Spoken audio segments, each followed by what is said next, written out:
Welcome to the Dhruv Patel show. આ જે courses છે તો એમાં કોણ કોણ એનરોલ થઈ શકે? અત્યારે જનરલાઇઝેશનની પણ સ્પેશિયલાઇઝેશનનો જમાનો છે. સર, આ બધા સ્પેશિયલાઇઝ જે કોર્સીસ હોય છે એના એબ્રોડ સ્કોપ શું હોય છે? જે કોર્सेस છે જેને સ્કિલ સેટ છે એ વાઇડલી પૂરા વર્લ્ડમાં રેકોગ્નાઇઝ અને એક્સેપ્ટેડ છે. બીએસસી આઈટીની ડિગ્રી બહુ જ બધી યુનિવર્સિટી આપતી હોય છે, પણ આપણી જ યુનિવર્સિટી કેમ? આપણે એશિયાનું ફર્સ્ટ એઆઈ એનેબલ્ડ કેમ્પસ છે એવું ક્લેમ કરીએ છીએ. વેન વી સે AI enabled means AI enabled. આજનો સ્ટુડન્ટ છે ને, આજનો સ્ટુડન્ટ બહુ ડાયનેમિક છે. મિલેનિયલ્સ બધા જે છે અત્યારે, કે જેનેક્સ છે, આ બધાની આખી રિક્વાયરમેન્ટ્સ અલગ છે, એ લોકોના ડિમાન્ડ અલગ છે, એ લોકોના વિઝન અલગ છે. સૌથી મોટો સાયબર અટેક અત્યાર સુધીનો કયો હતો?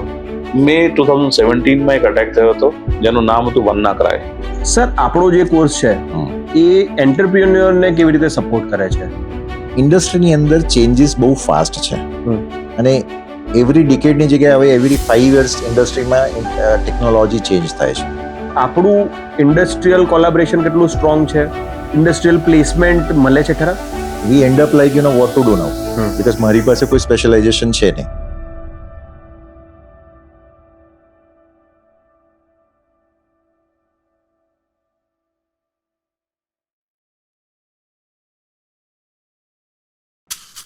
Welcome to the Dhruv Patel Show.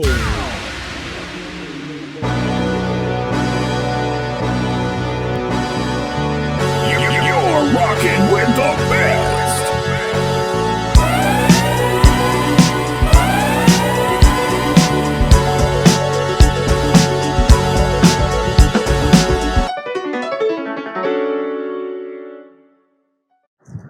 નમસ્કાર. આજના યુગમાં યોગ્ય શિક્ષણ અને સાચું માર્ગદર્શન જ વ્યક્તિના ભવિષ્યને આકાર આપે છે. ધી ધ્રુવ પટેલ શોમાં આજે આપણે ચર્ચા કરીશું એ યુનિવર્સિટી સાથે જે માત્ર ડિગ્રી નહીં આપે પણ ઊંડો અનુભવ આપે છે. Technology, innovation, global opportunities along with international exposure and alliance.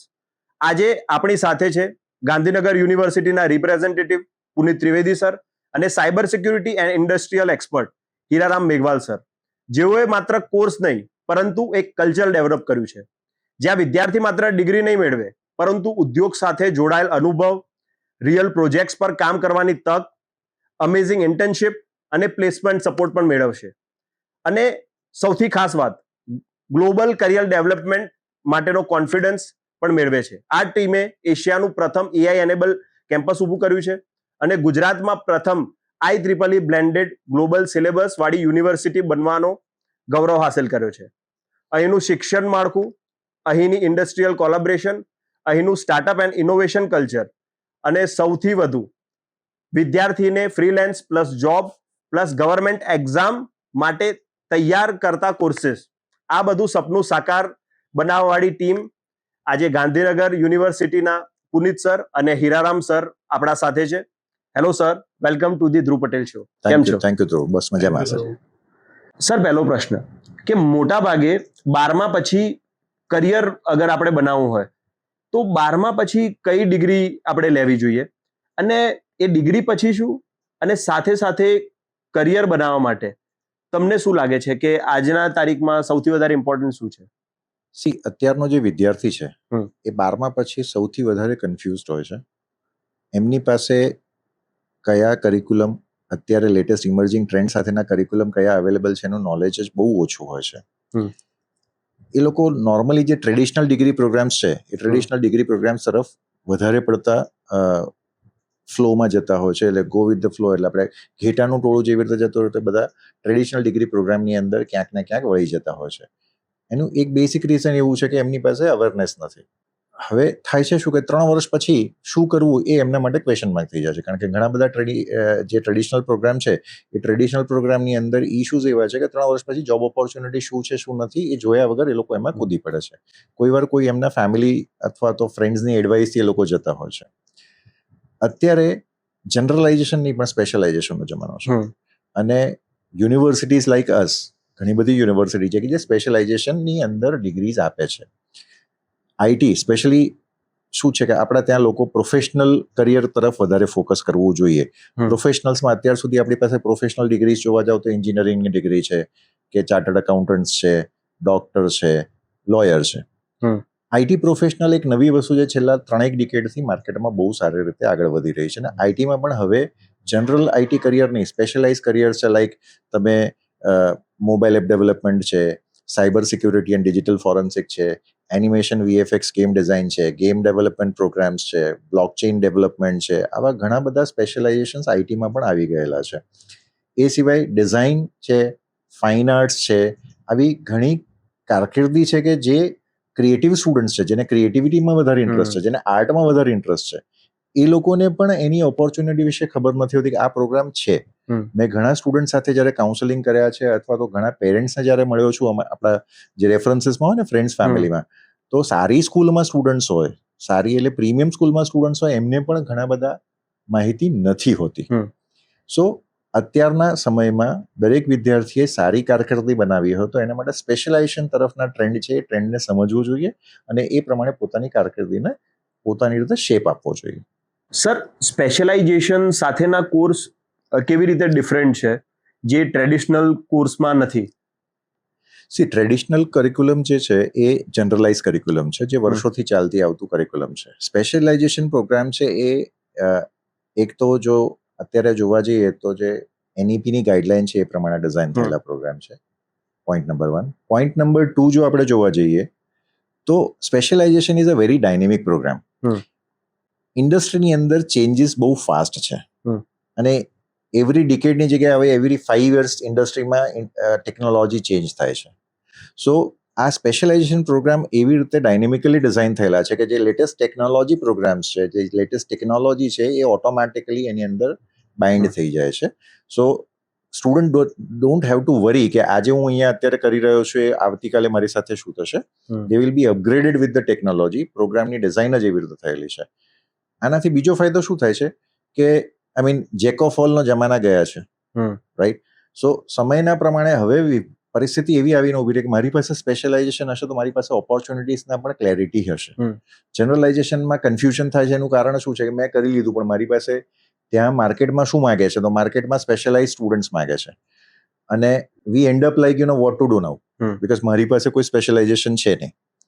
હવે તમારે સ્પેશિયલાઇઝેશન કરવું એનો મતલબ મિનિંગ શું થયો કે તમે કોઈ પણ સંજોગોમાં કોઈ પણ રીતે જ્યારે એજ્યુકેશન પૂરું કરો છો એટલે તમારે જોબ કરવાની છે અને જોબના સ્પેસિફિક એરિયામાં જોબ કરવાની છે. સપોઝ કરો cyber security and digital forensic, so that is very related to cyber crime. હવે એનિમેશનની જોબ છે તો it is very related to animation industry. Animation ઇન્ડસ્ટ્રીમાં ગેમ ઇન્ડસ્ટ્રી પણ આવી જાય છે. ફાઇન આર્ટ્સ છે તો ફાઇન આર્ટ્સમાં there are so many things like કમ્યુનિકેશન્સને લગતા ફાઇન આર્ટ્સના કોર્सेस છે, તમે ગ્રાફિક ડિઝાઇનના કોર્सेस છે, વેબ ડિઝાઇનના કોર્सेस છે. So that will give a fair kind of a cutting age to a student કે એ ઇન્ડસ્ટ્રીમાં જાય છે અને એ ઇન્ડસ્ટ્રીમાં જઈને એકચ્યુઅલ જે ઇન્ડસ્ટ્રીની નીડ છે એ નીડને કેટર કરે છે. સો એને બહાર જઈને કોઈ જગ્યાએ કંઈ એડિશનલ નોલેજ લેવું છે, કોઈ એડિશનલ પ્રોગ્રામ કરવા છે, કોઈ પ્રાઇવેટ ઇન્ડસ્ટ્રી અથવા પ્રાઇવેટ ઇન્સ્ટિટ્યુશનની અંદર જઈને કંઈ એજ્યુકેશન લેવાનું છે, એવી કોઈ નીડ નથી રહેતી. બધી જ એમની જે નીડ છે એ ઇન્ડસ્ટ્રીને રિક્વાયર્ડ નોલેજની જે નીડ છે એ નીડ અહીંયા આગળ એમની કમ્પ્લીટ થાય છે. અને આની અંદર સૌથી વધારે સારી વસ્તુ એવી છે કે પ્રેક્ટિકલ ઓરિએન્ટેશન વધારે હોય છે. ઇન્ડસ્ટ્રીમાં પ્રેક્ટિકલ ઇમ્પ્લિમેન્ટેશન્સ હોય છે.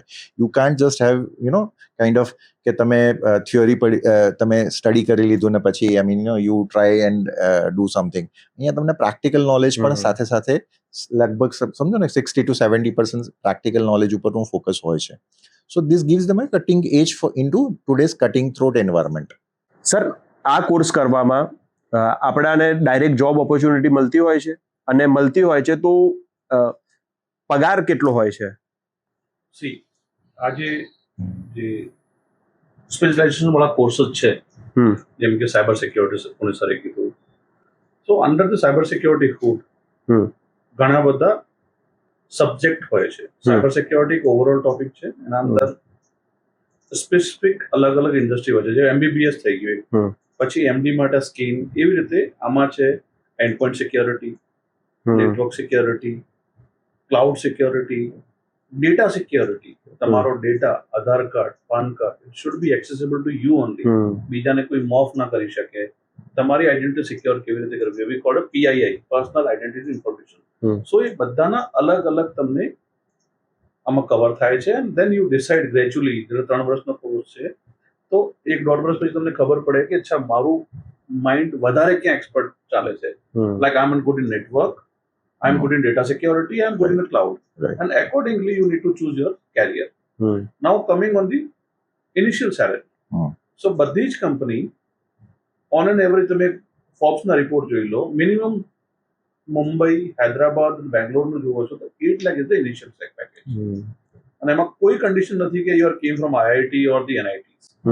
You should have a technical expertise, કે આ સબ્જેક્ટનો સ્કિલ L1 લેવલનો હોવો જોઈએ. અને તમે, અને ઇન્ડસ્ટ્રીમાં એક બીજું શું હોય છે કે there R levels, L1, L2, L3, L4, L5. L1 it means તમને કંઈ આવે છે પણ તમારે એક્શન નથી લેવાની, તમારે જસ્ટ મોનિટરિંગ કરી તમે તમારે આગળ રિપોર્ટ કરવાની છે. સો કંપનીને એ ઈચ્છે છે કે જ્યારે કોઈ એક્સપર્ટીઝ કોર્સીસ કરીને પાસ આઉટ થાય, એટલીસ્ટ એના જોડે બેઝિક નોલેજ હોય કે અમે કોઈ બી ટૂલ પર કામ કરવા મળશું તો એ ટૂલ કેવું દેખાશે, લુક લાઈક, મારે આ ટૂલમાં કયા કયા બટન મારે ક્લિક કરવા છે, અને રિપોર્ટ મારે કેવી રીતે ઓટોમેટેડ રિપોર્ટ મોકલવાની છે, આઈધર સમરી કરીને કોને મોકલવાની છે.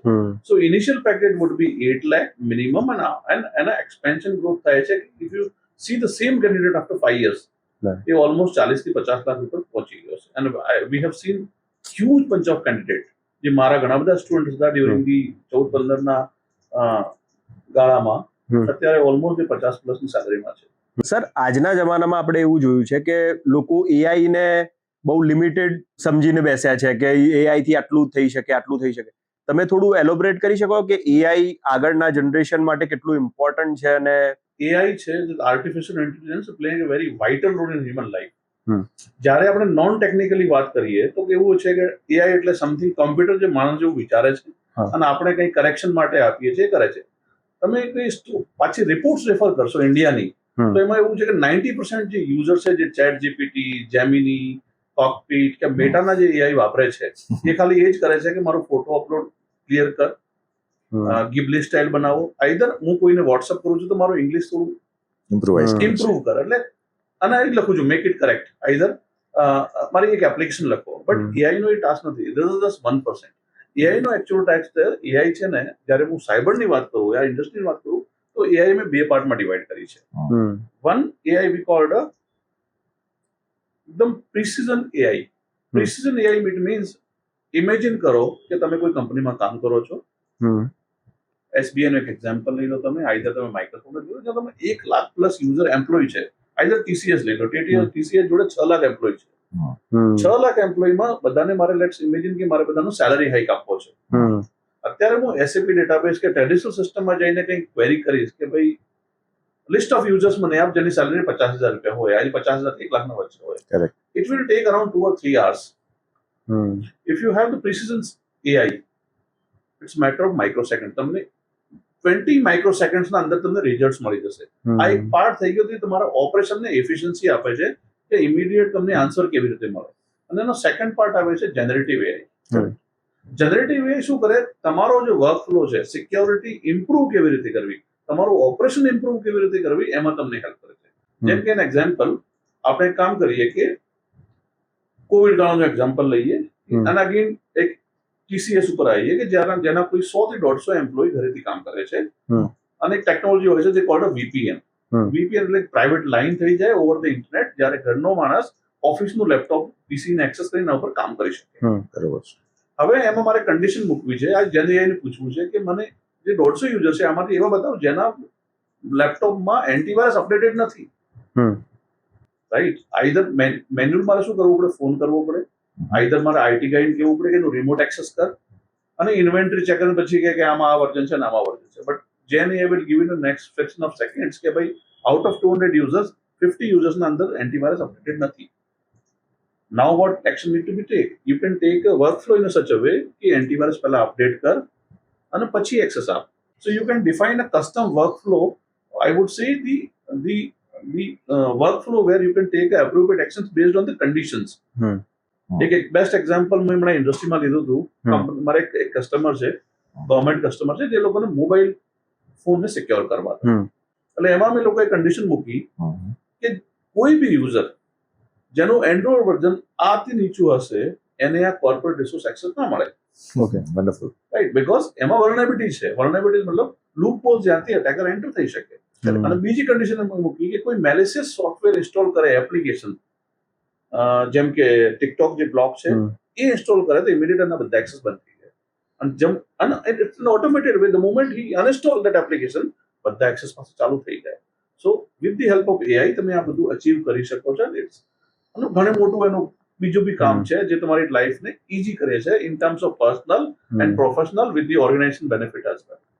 આપણે બધી વાર આપણે ફોન કરતા હોય ત્યારે સાંભળતા હોય છે કે સાયબર સિક્યુરિટી નો બહુ જ મોટો પ્રોબ્લેમ છે. લોકોના પૈસા જતા રહે છે સાયબર સિક્યુરિટી ના અભાવના કારણે. તો તમને શું લાગે છે કે આપણા યુનિવર્સિટીમાં ભણતો વિદ્યાર્થી કાં તો આપણા યુનિવર્સિટીના કોર્સ આગળ એ લેવલમાં પ્લેસમેન્ટમાં કે એમાં હેલ્પ કરી શકે છે? 100%. આમાં શું થાય કે અવેરનેસ અને જે રેમેડિયલ સ્ટેપ હોય છે એ સ્ટેપ ટ્રેડિશનલ કોર્સીસમાં નથી હોતા. જ્યારે સ્પેશિયલાઇઝેશન કોર્સ હોય એમાં શું થાય કે લેટ્સ સે એક એક્ઝામ્પલ લઈએ કે તમને એક એસએમએસ આવ્યો જે ટ્રેડિશનલ આવે છે કે તમારું લાઇટ બિલ પેન્ડિંગ છે. એક એસએમએસ આવ્યો, આમાં લિંક છે, લાઇટ બિલ તમે એમાંથી પે કરો, નહીં તો તમારું લાઇટ કનેક્શન આથી કાપી દઈશું. જ્યારે હું નોન ટેકનિકલ માણસ હોઈશ, આઈધર ટ્રેડિશનલ ડિગ્રી કરેલો માણસ હોય, હું શું કરીશ, તો લિંક ઓપન કરીશ અને પછી એ પૂછશે એમાં પાન કાર્ડ ને તમારા ક્રેડિટ કાર્ડ ડિટેલ નાખો, જેવું નાખો એટલે અટેકર જોડે જતી રહે. બટ મારા જોડે સેમ એક્સપર્ટીઝ જે સાયબર સિક્યુરિટી ડિવિઝન છે, સૌથી પહેલા હું ચેક કરીશ આ લિંક કયો છે, ઓથેન્ટિકેટેડ લિંક છે કે નહીં. લેટ્સ સે મારું ટોરેન્ટ નું છે તો it should torrent.com or torrent.in. આમાં torrent.uk આઈધર ટોરેન્ટમાં ઓની જગ્યાએ 0 મૂકેલો છે અટેકરે. એ મને વિઝિબિલિટી ફર્સ્ટ ટાઈમમાં as a cyber security expert તરીકે મળે કે અચ્છા આમાં લિંકમાં સસ્પિશિયસ છે. સેકન્ડ બીજું શું કરે માણસ, જ્યારે એ કોર્સ કરેલો હોય એને અવેરનેસ હોય. આપણા બે લિંક હોય છે સાયબરમાં, એક હોય છે HTTP જેને કહેવાય છે ક્લિયર ટેક્સ્ટ કમ્યુનિકેશન. હું તમારી જોડે વાત કરું છું, આપણે આજુબાજુના લોકો બી એ વાતને સમજી શકે. એટલે અટેકર શું કરે, મેન ઓફ મિડલ અટેક કરીને ઇન્ફોર્મેશન ફેચ કરી લે. તો બધી જ બેંક્સ, બધી જ જ્યારે ફાઇનાન્શિયલ ટ્રાન્ઝેક્શન થાય છે એ લોકોને RBI ની ગવર્નન્સ છે, કમ્પ્લાયન્ટ છે કે તમારે HTTPS વાપરવું. એટલે મારું જે નંબર છે તમારા સુધી ના પહોંચે ત્યાં સુધી એ નંબર ઇન્ક્રિપ્ટ રહેશે. એટલે હું અહીંયા એક કહું તો વચ્ચે વાળાને કઈ ખબર નહીં પડે કે 0 છે કે 1 છે કે ન્યુમેરિકલ વેલ્યુ છે, તમને એન્ડ ઓફ ધ ડે 1 મળશે. રાઈટ? સો પછી હું એ બી ચેક કરું છું કે આ લિંક છે, લિંક સિક્યોર છે કે નથી. એન્ડ થર્ડ, ઘણા બધા open sources intelligence platform available છે જ્યાં હું લિંકને કોપી કરીશ ને અને પેસ્ટ કરીશ ને કહીશ લાઈક AI કે can you please validate this link, એ તમને કહી દેશે કે આ સસ્પિશિયસ છે, આ હેકર ગ્રુપે એને બનાવ્યો છે અને આનું આ કામ છે. સો આ જે રેમેડિયેશન વિઝિબિલિટી તમને મળે છે કે શું એક્શન લેવો, શું એક્શન ના લેવો, એ તમને ડિફરન્સ મળે છે. એવી રીતે અને એવી રીતે તમે આ ક્રાઇમને રોકી શકો છો. નાઇસ. સર, આ બધા સ્પેશિયલાઇઝ જે કોર્સીસ હોય છે એના એબ્રોડ સ્કોપ શું હોય છે? ઘણા બધા આના સ્કોપ છે. તો આમાં સ્કોપ હું 2 ટાઈપમાં કેટેગરી કરીશ. એક એ કે કેન્ડિડેટ્સ ને અહીંયાથી સાયબર સિક્યુરિટી ડિગ્રી કરીને હાયર એજ્યુકેશન માટે બહાર જવું છે. જ્યારે ત્યાં જશે અને માસ્ટર્સ કરશે સાયબરમાં કે એમાં, ઓલમોસ્ટ એનું 90% કામ થયેલું છે. જે ત્યાં ભણવાનો છે ઓલરેડી અહીંયા BSc-માં કે જે બી સ્પેસિફિક ગ્રેજ્યુએશન પ્રોગ્રામ હશે એમાં 90% કવર થયેલું છે. રાઈટ? સો એના માટે ઇઝી થ્રુ ક્રેક, મતલબ ગોલ્ડ મેડલિસ્ટ લેવલ પર જઈ શકે છે. સેકન્ડ બેનિફિટ કે એ જે કોર્सेस હોય છે જેમાં જે સબ્જેક્ટ છે એ સબ્જેક્ટના 2 બેનિફિટ છે. ફર્સ્ટ, જે કોર્सेस છે જેને સ્કિલ સેટ છે એ વાઇડલી પૂરા વર્લ્ડમાં રેકોગ્નાઇઝ એન્ડ એક્સેપ્ટેબલ છે. જેમાં એક આવે છે નેટવર્કના અંદર આપણે આવે Cisco is the company which on around 90% market of the networking. એટલે હું તમને ફોન કેવી રીતે કરું છું એ આપણો ફોન થઈ જાય છે, પણ આના બેકએન્ડમાં કઈ સિસ્ટમ છે, વી કોલ અ રાઉટિંગ અલ્ગોરિધમ. રાઈટ? એ રાઉટિંગ, મારો ફોન તમારા સુધી આવ્યો કેવી રીતે, એ બધું સિસ્કો મેનેજ કરે છે. અને સિસ્કોનું 90% માર્કેટ એઝ આઈ ટોલ્ડ, સો આખી દુનિયામાં એનો પ્રોડક્ટ છે. એટલે તમને એ વસ્તુ જે આવતી હશે તો આખી દુનિયામાં તમે કોઈ બી કન્ટ્રીમાં કોઈ બી સિટીની અંદર તમે જોબ માટે એક્સેપ્ટેડ હશો કે ભાઈ આને આ કામ આવે છે. સેકન્ડ, દરેક કંપનીની ફૂટપ્રિન્ટ્સ ગ્લોબલી છે. માઇક્રોસોફ્ટનું તમે કરો તો ઇન્ડિયામાં હેડક્વાર્ટર છે, મુંબઈમાં છે, હૈદરાબાદમાં છે, અને આપણે ગિફ્ટ સિટીની વાત કરીએ તો IBM, રેડ હેટ ને બધા આવેલા છે. રાઈટ? સો તમને ઇન્ટરનેશનલ કંપની જે MNCમાં કામ કરવાના જે પગ, સેલરી, પેકેજ, બેનિફિટ્સ હોય છે, એ બધા બેનિફિટ ઇઝીલી તમે અવેલ કરી શકો છો with just entering into the company with the help of same courses, right? So તમને સારું પેકેજ, સારું future. If you want to stay in India, you will get it out. જેને MNC કંપનીઝમાં કામ કરવું, Accenture, TCS, Wipro, TechM, HCL, you will get it out. અને તમારે ફોરેનમાં બી સેટલ થવું છે તો તમારે હાયર એજ્યુકેશનમાં તમને કોઈ ઇશ્યુઝ નહીં આવે, બિકોઝ 90% એ કામ ઓલરેડી તમે કરેલું છે. ત્યાં તમારે માઇનર એક્સરસાઇઝ કરવી પડે, જેમાં કે એસેસમેન્ટ બનાવવું, આઈધર કોઈ થીસિસ લખવી, that's it. બટ તમને તમારો બેઝ તમારો ક્લિયર છે, you can build a entire multi storey building on top of it. So I would like to add to this. Typically કેવું થાય કે અહીંયાથી તમે કોર્સ કરીને ત્યાં જાઓ છો, ધીસ ઇઝ વી સેડ કે ભાઈ એક ગ્લોબલ કરિક્યુલમ છે, ગ્લોબલી એક્સેપ્ટેડ કરિક્યુલમ છે. સો મારે વેરીફાઈ કરવું છે, એઝ અ સ્ટુડન્ટ મારે વેરીફાઈ પણ કરવું છે કે આના માટેની વિદેશમાં તક કેટલી છે, વિદેશમાં સેલરી શું મળે છે. So they can go on various different website કે જેની અંદર એ ટિપિકલી ચેક કરી શકે છે. તમે ખાલી એવું લખશો ને કે મને કેનેડામાં સાયબર સિક્યોરિટી માટેની ઓપોર્ચ્યુનિટી છે, સાયબર સિક્યોરિટી પ્રોફેશનલને કેનેડામાં શું પેકેજીસ મળતા હોય છે, કે એનિમેશન પ્રોફેશનલને શું મળતા હોય છે, કે તમારા મોબાઈલ એપ ડેવલપર્સને શું પેકેજીસ મળતા હોય છે, ઓથેન્ટિક ઇન્ફોર્મેશન હોય છે. એ લોકોએ એમની રીતે average salary, maximum salary, minimum salary for fresher શું મળતી હોય છે એની ઇન્ફોર્મેશન બહુ સારી રીતે પબ્લિશ પણ કરેલી છે. I also added this in the context of the same line કે આ તો થઈ ગયું કે ચલો જોબ સેલરી શું છે. Now the questions arise કે whether my skill is in line with their requirement. Yes, right? So એક આપણું પ્રોફેશનલ આઈધર તમે બે તરીકે કામ કરી શકો છો. રેસ્પેક્ટિવ એક કંપની પકડી લો અને કંપનીના કેરિયર પેજ ઉપર જાઓ, ત્યાં તમને જોબ ડિસ્ક્રિપ્શન લખેલું હશે કે તમારે કઈ રિસ્પોન્સિબિલિટી ફોલો કરવાની હશે, perfect. And you will find it out કે અચ્છા જે મેં ભણ્યું છે એ જ છે બધું. અને બીજું છે એક પ્રોફેશનલ સોશિયલ મીડિયા જેવું પ્રોફેશનલ કમ્યુનિટી પોર્ટલ છે જેને લિંક્ડઇન કહેવાય. એના ઉપર બધા જ પ્રોફેશનલના પોતાના એક્સપર્ટીઝ અને એક્સપિરિયન્સ બધું મેન્શન કરેલો હોય છે. રાઈટ. એ લોકો બી જોબ પોસ્ટ કરતા હોય છે અને ત્યાં બી તમે જોબ ડિસ્ક્રિપ્શનમાં જશો, you will get to know કે જે મેં ભણ્યું છે, લાઈક એઝ અ ફ્રેશર, ઓએસની અન્ડરસ્ટેન્ડિંગ, નેટવર્કની understanding, basic cyber security fundamentals, cloud computing footprints, what is AWS means, right? How AWS work, what is CNAP, technical term છે એ બધા તે રિલેટ કરી શકશે અને કોન્ફિડન્સ ઓટોમેટિક લઈ જશે કે યસ, જે ડ્યુટી કરવાની છે મને બધું આવે છે, જસ્ટ મારે શાર્પ કરવું છે મારે સ્કિલ સેટને, કે મારે ઇન્ટરવ્યુ કેવી રીતે ક્રેક કરવું, મારે કેવી ઇન્ટરવ્યુમાં કેવી રીતે પ્રેઝન્ટ કરવું. So it will easily achievable if you have that course curriculum expertise of the degree program. વાત થઈ એબ્રોડની, પણ અહીંયાની જેમ કે અહીંયાના જે ગવર્મેન્ટ જોબ્સ છે તો એમાં આ સ્પેશિયલાઇઝ કોર્સ યોગ્ય છે? આઈ વુડ સે ગવર્મેન્ટ જોબ્સની અંદર majorly they are asking for minimum graduation degree. So any graduate is preferable. હવે આ કેમ આના માટે યોગ્ય છે? આ જે આપણો વિદ્યાર્થી જે સ્પેશિયલાઇઝ કરીને ગયો હોય, સપોઝ કરો આપણે સાહેબે જે કીધું એ પ્રમાણે કે સાયબર સિક્યોરિટી કરેલો સ્ટુડન્ટ છે તો એ પોલીસ ડિપાર્ટમેન્ટમાં જોઈન કરી શકે છે. પોલીસ ડિપાર્ટમેન્ટમાં ઘણા બધા સ્ટુડન્ટ્સ આપણે એવા હોય છે કે જે પીઆઈ માટે એના માટે પ્રયત્ન કરતા હોય છે, પણ એની સાથે એની સાયબર સિક્યોરિટી સ્કિલ હશે તો it will add some value to ધેમ.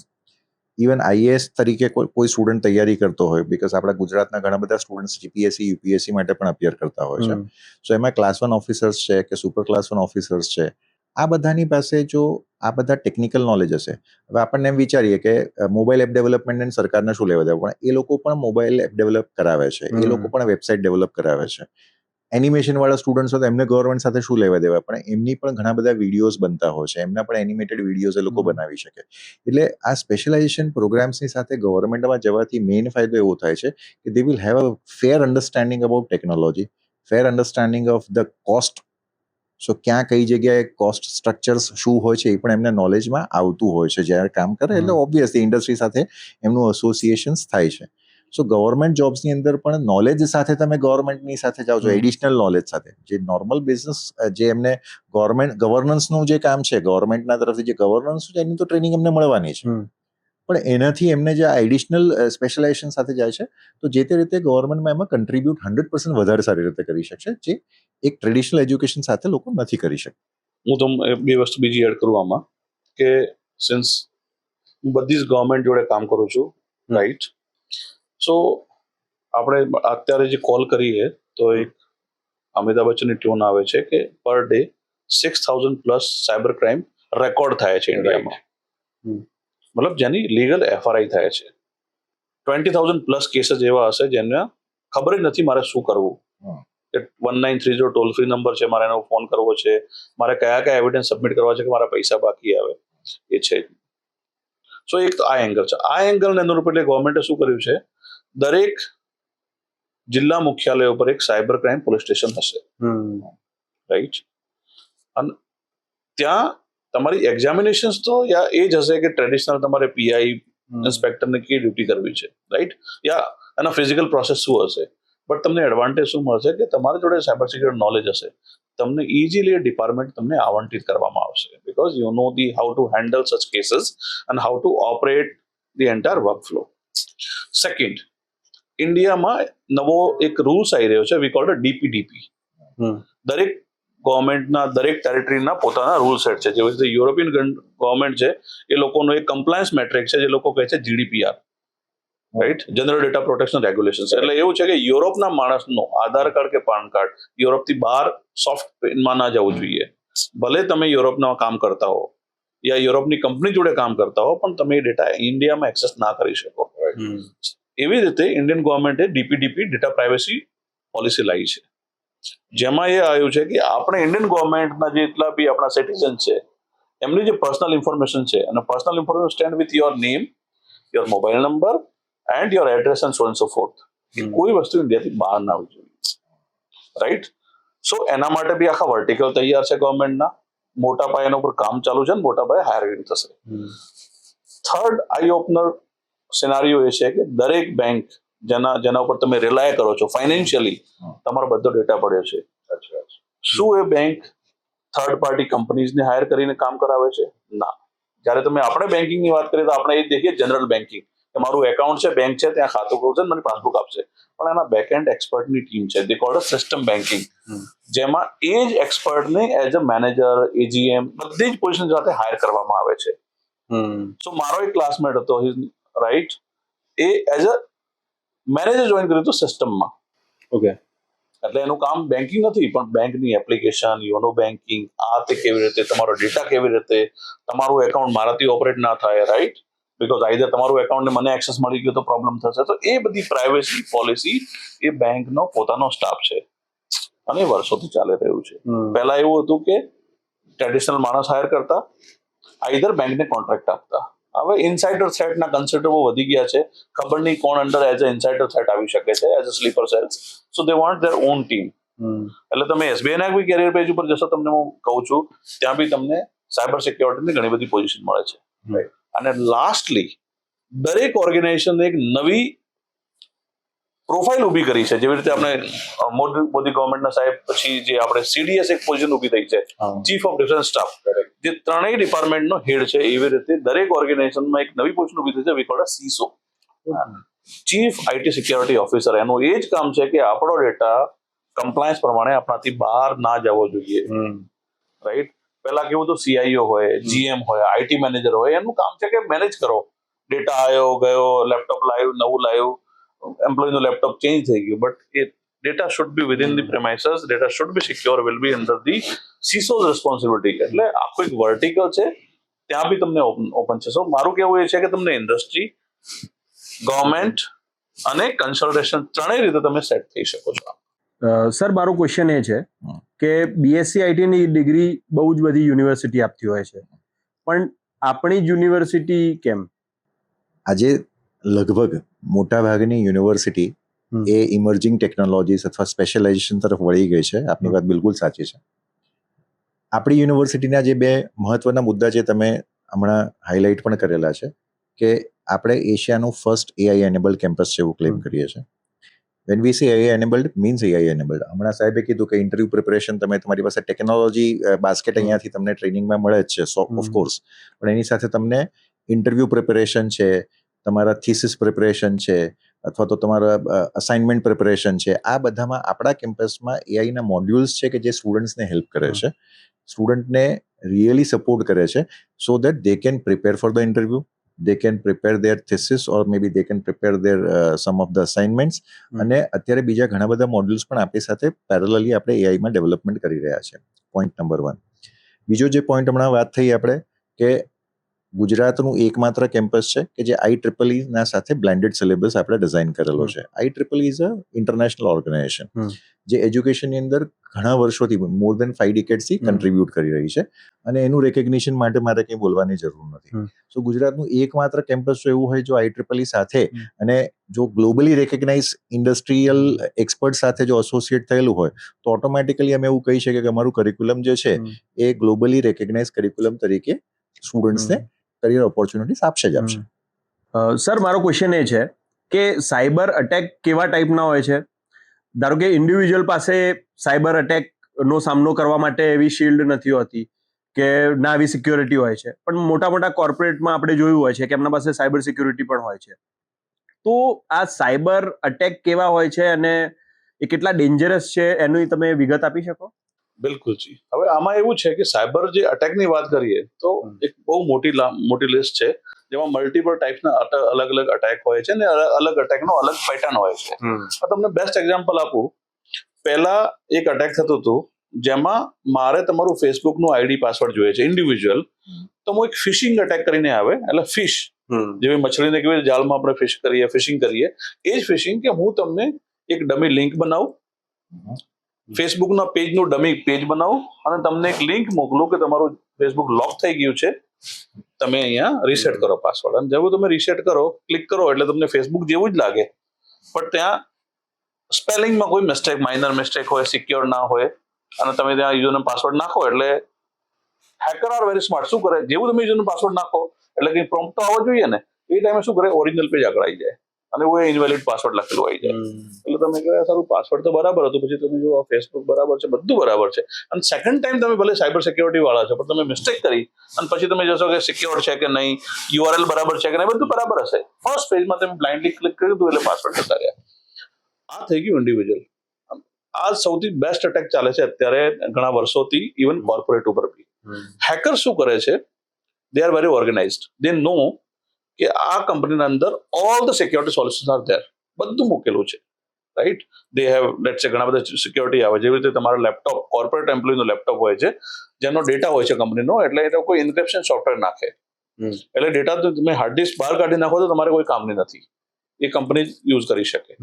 પછી તમારું લેપટોપ તમે ઘરેથી કામ કરો છો, તમારે એન્ટીવાયરસ નાખે છે, એટલે એન્ટીવાયરસ બધી પ્રોટેક્શન આપે.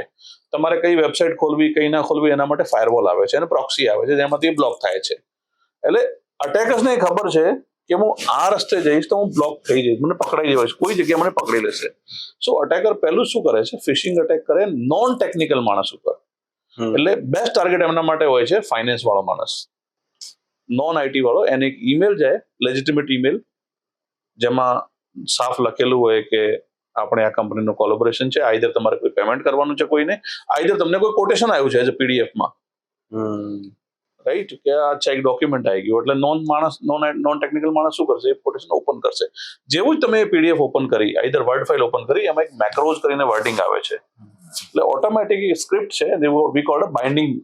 એટલે આગળ વર્ડ છે, પીડીએફ છે, પાછળ એના અંદર વાયરસ છે, એ અને વાયરસ પાછું ફાઇલલેસ વાયરસ છે. પહેલા કેવું હતું કે તમારે સોફ્ટવેર અંદર ઇન્સ્ટોલ થતું અને પછી કામ થતું, હવે એ બી થઈ ગયું, અત્યારે સ્ક્રિપ્ટ બેઝ થઈ ગયું છે, એટલે ઇમિડિયેટલી ચાલુ થઈ જાય અને અટેકર્સને ફર્સ્ટ એક્સેસ મળી જાય. હવે જ્યારે એની વાત કરીએ અટેકની, તો અટેકર એવું નથી કરતો કે બસ એ એક્સેસ થઈ ગયું એટલે કામ થઈ ગયું. એને કહેવાય લેટરલ મોમેન્ટ. અટેકર ત્યાં એઝ અ ઇનસાઇડર થટ બેસે છે. એ એક દિવસ બી હોઈ શકે ને એક વર્ષ બી હોઈ શકે. એ એમ્પ્લોયના મશીનથી બધું મોનિટર કરે કે કેટલા એમ્પ્લોય છે, કેટલા સર્વર છે, કઈ જગ્યાએ સર્વર છે, સર્વરના આઈપી શું છે, પછી એક લેટરલ મૂવમેન્ટ કરે, ટાર્ગેટ આઈડેન્ટિફાઈ કરે અને સર્વરનો એક્સેસ લે. પછી રેન્સમવેરની વાત કરું, પછી એ ડેટાનો બધો કોપી કરે અને ડેટાને ઉપાડી જાય એના પોતાના સર્વરમાં અને પછી આ ડેટાને લોક કરી દે. અને પછી તમને એક મેસેજ આવે કે તમારી બધી ફાઇલ મેં એન્ક્રિપ્ટ કરી નાખી છે, આટલા પૈસા આપો 48 કલાકના અંદર તો જ તમારો ડેટા તમારો પાછો મળશે. અને અમે એ બી જોયું છે કે કસ્ટમર કહે છે ઓકે મારા ડેટા નથી, એટલે એને સર્વર ફોર્મેટ કરી દીધું, જેવું જ નવું નાખ્યું પાછું એવું થઈ ગયું, બીકોઝ એ અટેકર ઓલરેડી નેટવર્કમાં જ હતો. એટલે જેવું તમે નવું કર્યું, નેટવર્કમાં સર્વર પ્લગ કર્યું, આખું નવું ઇન્સ્ટોલ કરીને પાછું કંટ્રોલરને લઈ લીધું, રાઈટ. સો એ લોકો સોફિસ્ટિકેટેડ છે, બહુ ઓર્ગેનાઇઝ છે અને એપીટી અટેક કહેવાય, જેને તમે હ્યુમન આઈઝથી નોટિસ ના કરી શકો, અનનોટિસેબલ છે. અને એવી રીતે નોન ક્રિટિકલ મશીનથી ક્રિટિકલ મશીન સુધી પહોંચે છે, જર્ની કરે છે.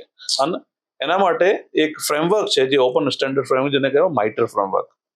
જેના અકોર્ડિંગ એ આપણું અટેકરના 7 ફેઝ છે, કે અટેકર પહેલું શું કરે, રેકી કરે, રિકોન કરે, ટાર્ગેટ આઈડેન્ટિફાઈ કરે, ત્યાં બેસે, ત્યાંથી પછી ઇનિશિયેટ કરે, ઓકે શું છે, ફાઇનલ ટાર્ગેટ આઈડેન્ટિફાઈ કરે, એના ઉપર લોગિન કરે, એક્સેસ લે, ડેટા ઉપાડે ને એન્ક્રિપ્ટ કરે. વી કોલ્ડ એક્સફિલ્ટ્રેશન ઓફ ધ ડેટા. એવી રીતે એ કામ કરે છે.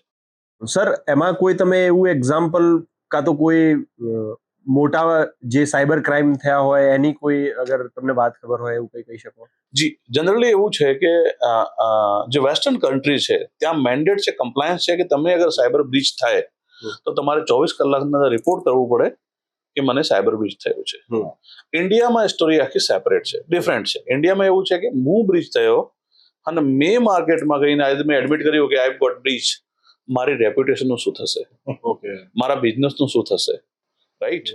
મારો બિઝનેસ જતો રહેશે, મારી રેપ્યુટેશન જતી રહેશે. અને કદાચ હું કસ્ટમર સેન્ટ્રિક હોઈશ, જે હું કસ્ટમરને સર્વિસ આપું છું, તો મારું ફાઇનાન્શિયલ રેવન્યુ લોસ બી થશે. સો આ 3 ફેક્ટરને લઈને government entities, either private, corporate, એ બધા એડમિટ નથી કરતા. બટ હમણાં અવેરનેસ ઘણા વર્ષોથી આવી છે, જેમાં ઘણી બધી કંપનીઓ એડમિટ કર્યું છે કે આ ઇન્સિડન્ટ મારા ઉપર થયો છે. અને એના પછી શું થાય કે જ્યારે કંપની ઇન્સિડન્ટનું એડમિટ કરે, એ કંપની એપોઇન્ટ કરે એક ટીમ હોય છે, જેને કહેવાય આઈઆરટી ટીમ. એ સાયબર સિક્યોરિટીનો પ્રીમિયમ સ્કિલ કહેવાય. જ્યારે તમે સાયબર સિક્યોરિટીનું કેરિયર સ્ટાર્ટ કરો, એના 10-15 વર્ષ પછી તમે આઈઆરટી ટીમમાં જોડાઈ શકો. આઈઆરટી એટલે ઇન્સિડન્ટ રિસ્પોન્સ ટીમ. જેવી રીતે આપણે ફ્લડ આવે ને કેવું એનડીઆરએફ આવે છે, એવી રીતે જ્યારે અટેક થાય તો આઈઆરટી ટીમ આવે છે. અને એ લોકોનું ટાઈમિંગ હોય છે, યુ વોન્ટ બિલીવ, પર આર એનો ચાર્જ હોય છે, આર્લી બેસિસ ઉપર. એટલે તમે લેટ્સ સે તમે કોઈ કંપની છો, આઈઆરટી સર્વિસ તમારે અવેલ કરવી છે, તો બતાવે કેટલા કલાકની આઈઆરટી લેવી છે. એટલે એ માણસ આવી ગયો, આઈધર ફોન ઉપર કનેક્ટ તમે ખાલી વાત જ કરી તો બી એનું બિલ ચાલુ છે. સો એ આઈઆરટી ટીમને પછી બોલાવવામાં આવે છે, જેમાં બહુ ઘણી મોટી કંપની છે. એક મોટી કંપની છે જે રિસેન્ટલી ગૂગલે એક્વાયર કરી છે, કોલ્ડ મેન્ડિયન્ટ. રાઈટ? મેન્ડિયન્ટ અગર પિક્ચરમાં આવે તો ગવર્મેન્ટ એજન્સી બી વેટ કરે કે લેટ્સ મેન્ડિયમની રિપોર્ટ આવવા દો. જેવી રીતે રાઉસ્ટેકની બી આઈઆરટી ટીમ છે, ચેકપોઇન્ટની બી આઈઆરટી ટીમ છે. ઇન્ડિયાના જે ગ્લોબલ સિસ્ટમ ઇન્ટિગ્રેટર છે, જેવી રીતે Europe, like global integrator like Deloitte, KPMG, right, Capgemini, EY, એ મોટા જાયન્ટ છે. એ બી અસેસમેન્ટ કરે છે કે શું થયું છે. એન્ડ આખી પ્રોસેસને કહેવાય finding the RCA, root cause analysis. આ અટેક થયો ક્યાંથી. સો એવો જ એક્ઝામ્પલમાં બેસ્ટ એક્ઝામ્પલ હું તમને આપી શકું. આપણે એક પુનાની કોઓપરેટિવ બેંક છે, ધી કોસ્મોસ બેંક, જેના અંદર 64 કરોડ રૂપીઝનું ક્રાઇમ થયો હતો, સાયબર ક્રાઇમ. રાઈટ? આ ટાઈમે અટેકરે ઇન્ડિવિજ્યુઅલને ટ્રેક ના કર્યો, because they knows if I track individual I will get pennies, right? Just a peanut, like thousands of rupees. If I have my victim is a bank, I will go to better. So they pull out 64 crore rupees. And how they did it? જ્યારે report આવી, એ રિપોર્ટમાં ઇન્વેસ્ટિગેશનમાં ખબર પડી, report publish થઈ, it is available by the way on Google. યુઝર્સે શું કર્યું, દરેક કંપનીની બી સિક્યોરિટી હોય છે, એવી રીતે કોસ્મોસ બેંકની બી સિક્યોરિટી હતી. જે એક ડિવાઇસ આવે છે જેને કહેવાય સ્વિચ, જેમાં બધા પીસીસ કનેક્ટ થાય છે, રાઈટ? એક પીસીમાં તમે કદાચ જોયું હશે, નોન ટેકનિકલી વેમાં વાત કરું છું, કે આપણા બધા કોર્પોરેટ લેપટોપ હોય છે, એ લેપટોપ એક ડિવાઇસથી કનેક્ટ હોય છે. એવી રીતે 24-48 ડિવાઇસ કનેક્ટ હોય છે. અને ઘણીવાર કંપની શું કરે કે આમાં શું ચાલી રહ્યું છે એ સ્વિચના અંદર, એનો ડેટા એની કોપી બનાવે. અને એ કોપી કદાચ ફોરેન્સિક ઇન્વેસ્ટિગેશન માટે બી હોઈ શકે, અને કદાચ બીજો કોઈ પ્રોડક્ટ ચેક કરતા હોય કે આ કેવી રીતે કામ કરે છે. સો એ લોકોએ શું કર્યું, તો કોઈ પ્રોડક્ટ ઇવોલ્યુએટ કરતા હતા ટ્રાફિકને સમજવા માટે, કે ભાઈ આમાં આ સ્વિચમાં કયો ટ્રાફિક આવે છે, કોણ કોના જોડે વાત કરે છે, એ ટ્રાફિક સમજવો છે. એના માટે એક્સરસાઇઝ એ લોકો કરતા હતા. અને એ એક્સરસાઇઝના ડ્યુરેશનમાં એ લોકોએ કોન્ફિગરેશન ચેન્જ કર્યો હતો, કે એ સ્વિચને કમાન્ડ આપ્યો હતો કે તું જે બી કામ કરે છે એની એક કોપી અહીંયા મોકલ, આ પોર્ટ ઉપર મોકલ, આ જગ્યા ઉપર. એટલે એક સ્વિચના અંદર પોર્ટ આવે, જેવો આપણે કેબલ ત્યાં લાગે, એટલે 24 નંબરના પોર્ટમાં તું બધી ડિટેલ એક કોપી મોકલ. એ લોકોની એક્સરસાઇઝ પૂરી થઈ ગઈ અને એ કોન્ફિગરેશન બંધ કરવાનું ભૂલી ગયા. It was a human error, right? Misconfiguration, because તમે કોઈ વસ્તુ એનેબલ કરી, ડિસેબલ કરવાનું તમે ભૂલી ગયા. અને હેકરે શું કર્યું, જ્યારે અંદર એન્ટર થયો એ સ્વિચને આઈડેન્ટિફાઈ કરી અને એને તો વાવ સ્પોટ મળી ગયો. ઓકે, એને તો એક આખી આમાં શું ચાલી રહ્યું છે એની કોપી મને મળી રહી છે. એને પોતાનું એન્વાયરમેન્ટ ટેપ કરી દીધું. ઇન બિટવીન શું થયું કે બેંકમાં જ્યારે સ્વિફ્ટ લોગિન થયું, swift password is main password, okay. Like root, તમારી બેંકનો આખો કંટ્રોલ ગયો. એ પાસવર્ડ એ હેકરે જોયું 24 કલાકમાં શું ચાલી રહ્યું છે. લાઈક તમે સીસીટીવી કેમેરા જોઈને બેઠા છો, મેઇન મળી ગયું ટાર્ગેટ, પાસવર્ડ ઉપાડી લીધો and they started attack, transferring the amount on Friday night. 64 rupees gone out. Bank Saturday Sunday બંધ હતી. બેંકને જ્યારે સોમવારે ખબર પડી ત્યાં સુધી આઉટસાઇડ ફોરેન કન્ટ્રીઝમાં પૈસા ઉપડી ગયા હતા, એકાઉન્ટ શટ થઈ ગયા હતા અને ક્રાઇમ થઈ ગયો હતો. Right, so it was just a minor human error અને મોટો incident. So now coming back to Y it is helping in cyber security. જ્યારે આ સાયબર સિક્યોરિટીના કોર્સ કરે છે એમાં એક સબ્જેક્ટ બી આવે છે જેમાં કહેવાય છે VAPT, vulnerability assessment and penetration testing. એ આખું સબ્જેક્ટ હોય છે જેમાં એ શીખવાડવામાં આવે છે કે તમારા ઉપર કોઈ અટેક થયો નથી, બટ શું પોસિબિલિટી છે મારા ઉપર અટેક થવાની, શું મારું configuration up to the mark છે કે નહીં, મને સર્ટિફાઈ કોણ કરશે, મારી ગાડી ડ્રાઈવ કરું છું સેફ છે કે નહીં. રાઈટ, સેફ છે એટલે નોટ ઇન શોર્ટ કે ભાઈ NCPA રેટિંગ શું છે એની, સેફ ઇન ટર્મ્સ ઓફ એના ટાયરનું પ્રેશર શું છે, ટાયરની હેલ્થ કેવી છે, સ્ટેરિંગના કેવા છે, ગાડીનું બ્રેકિંગ સિસ્ટમ કેવી રીતે કામ કરે છે, ઓઇલ બરાબર છે કે નહીં, એ બધી વસ્તુ કેલ્ક્યુલેટ એને કહેવાય વલ્નરેબિલિટી અસેસમેન્ટ.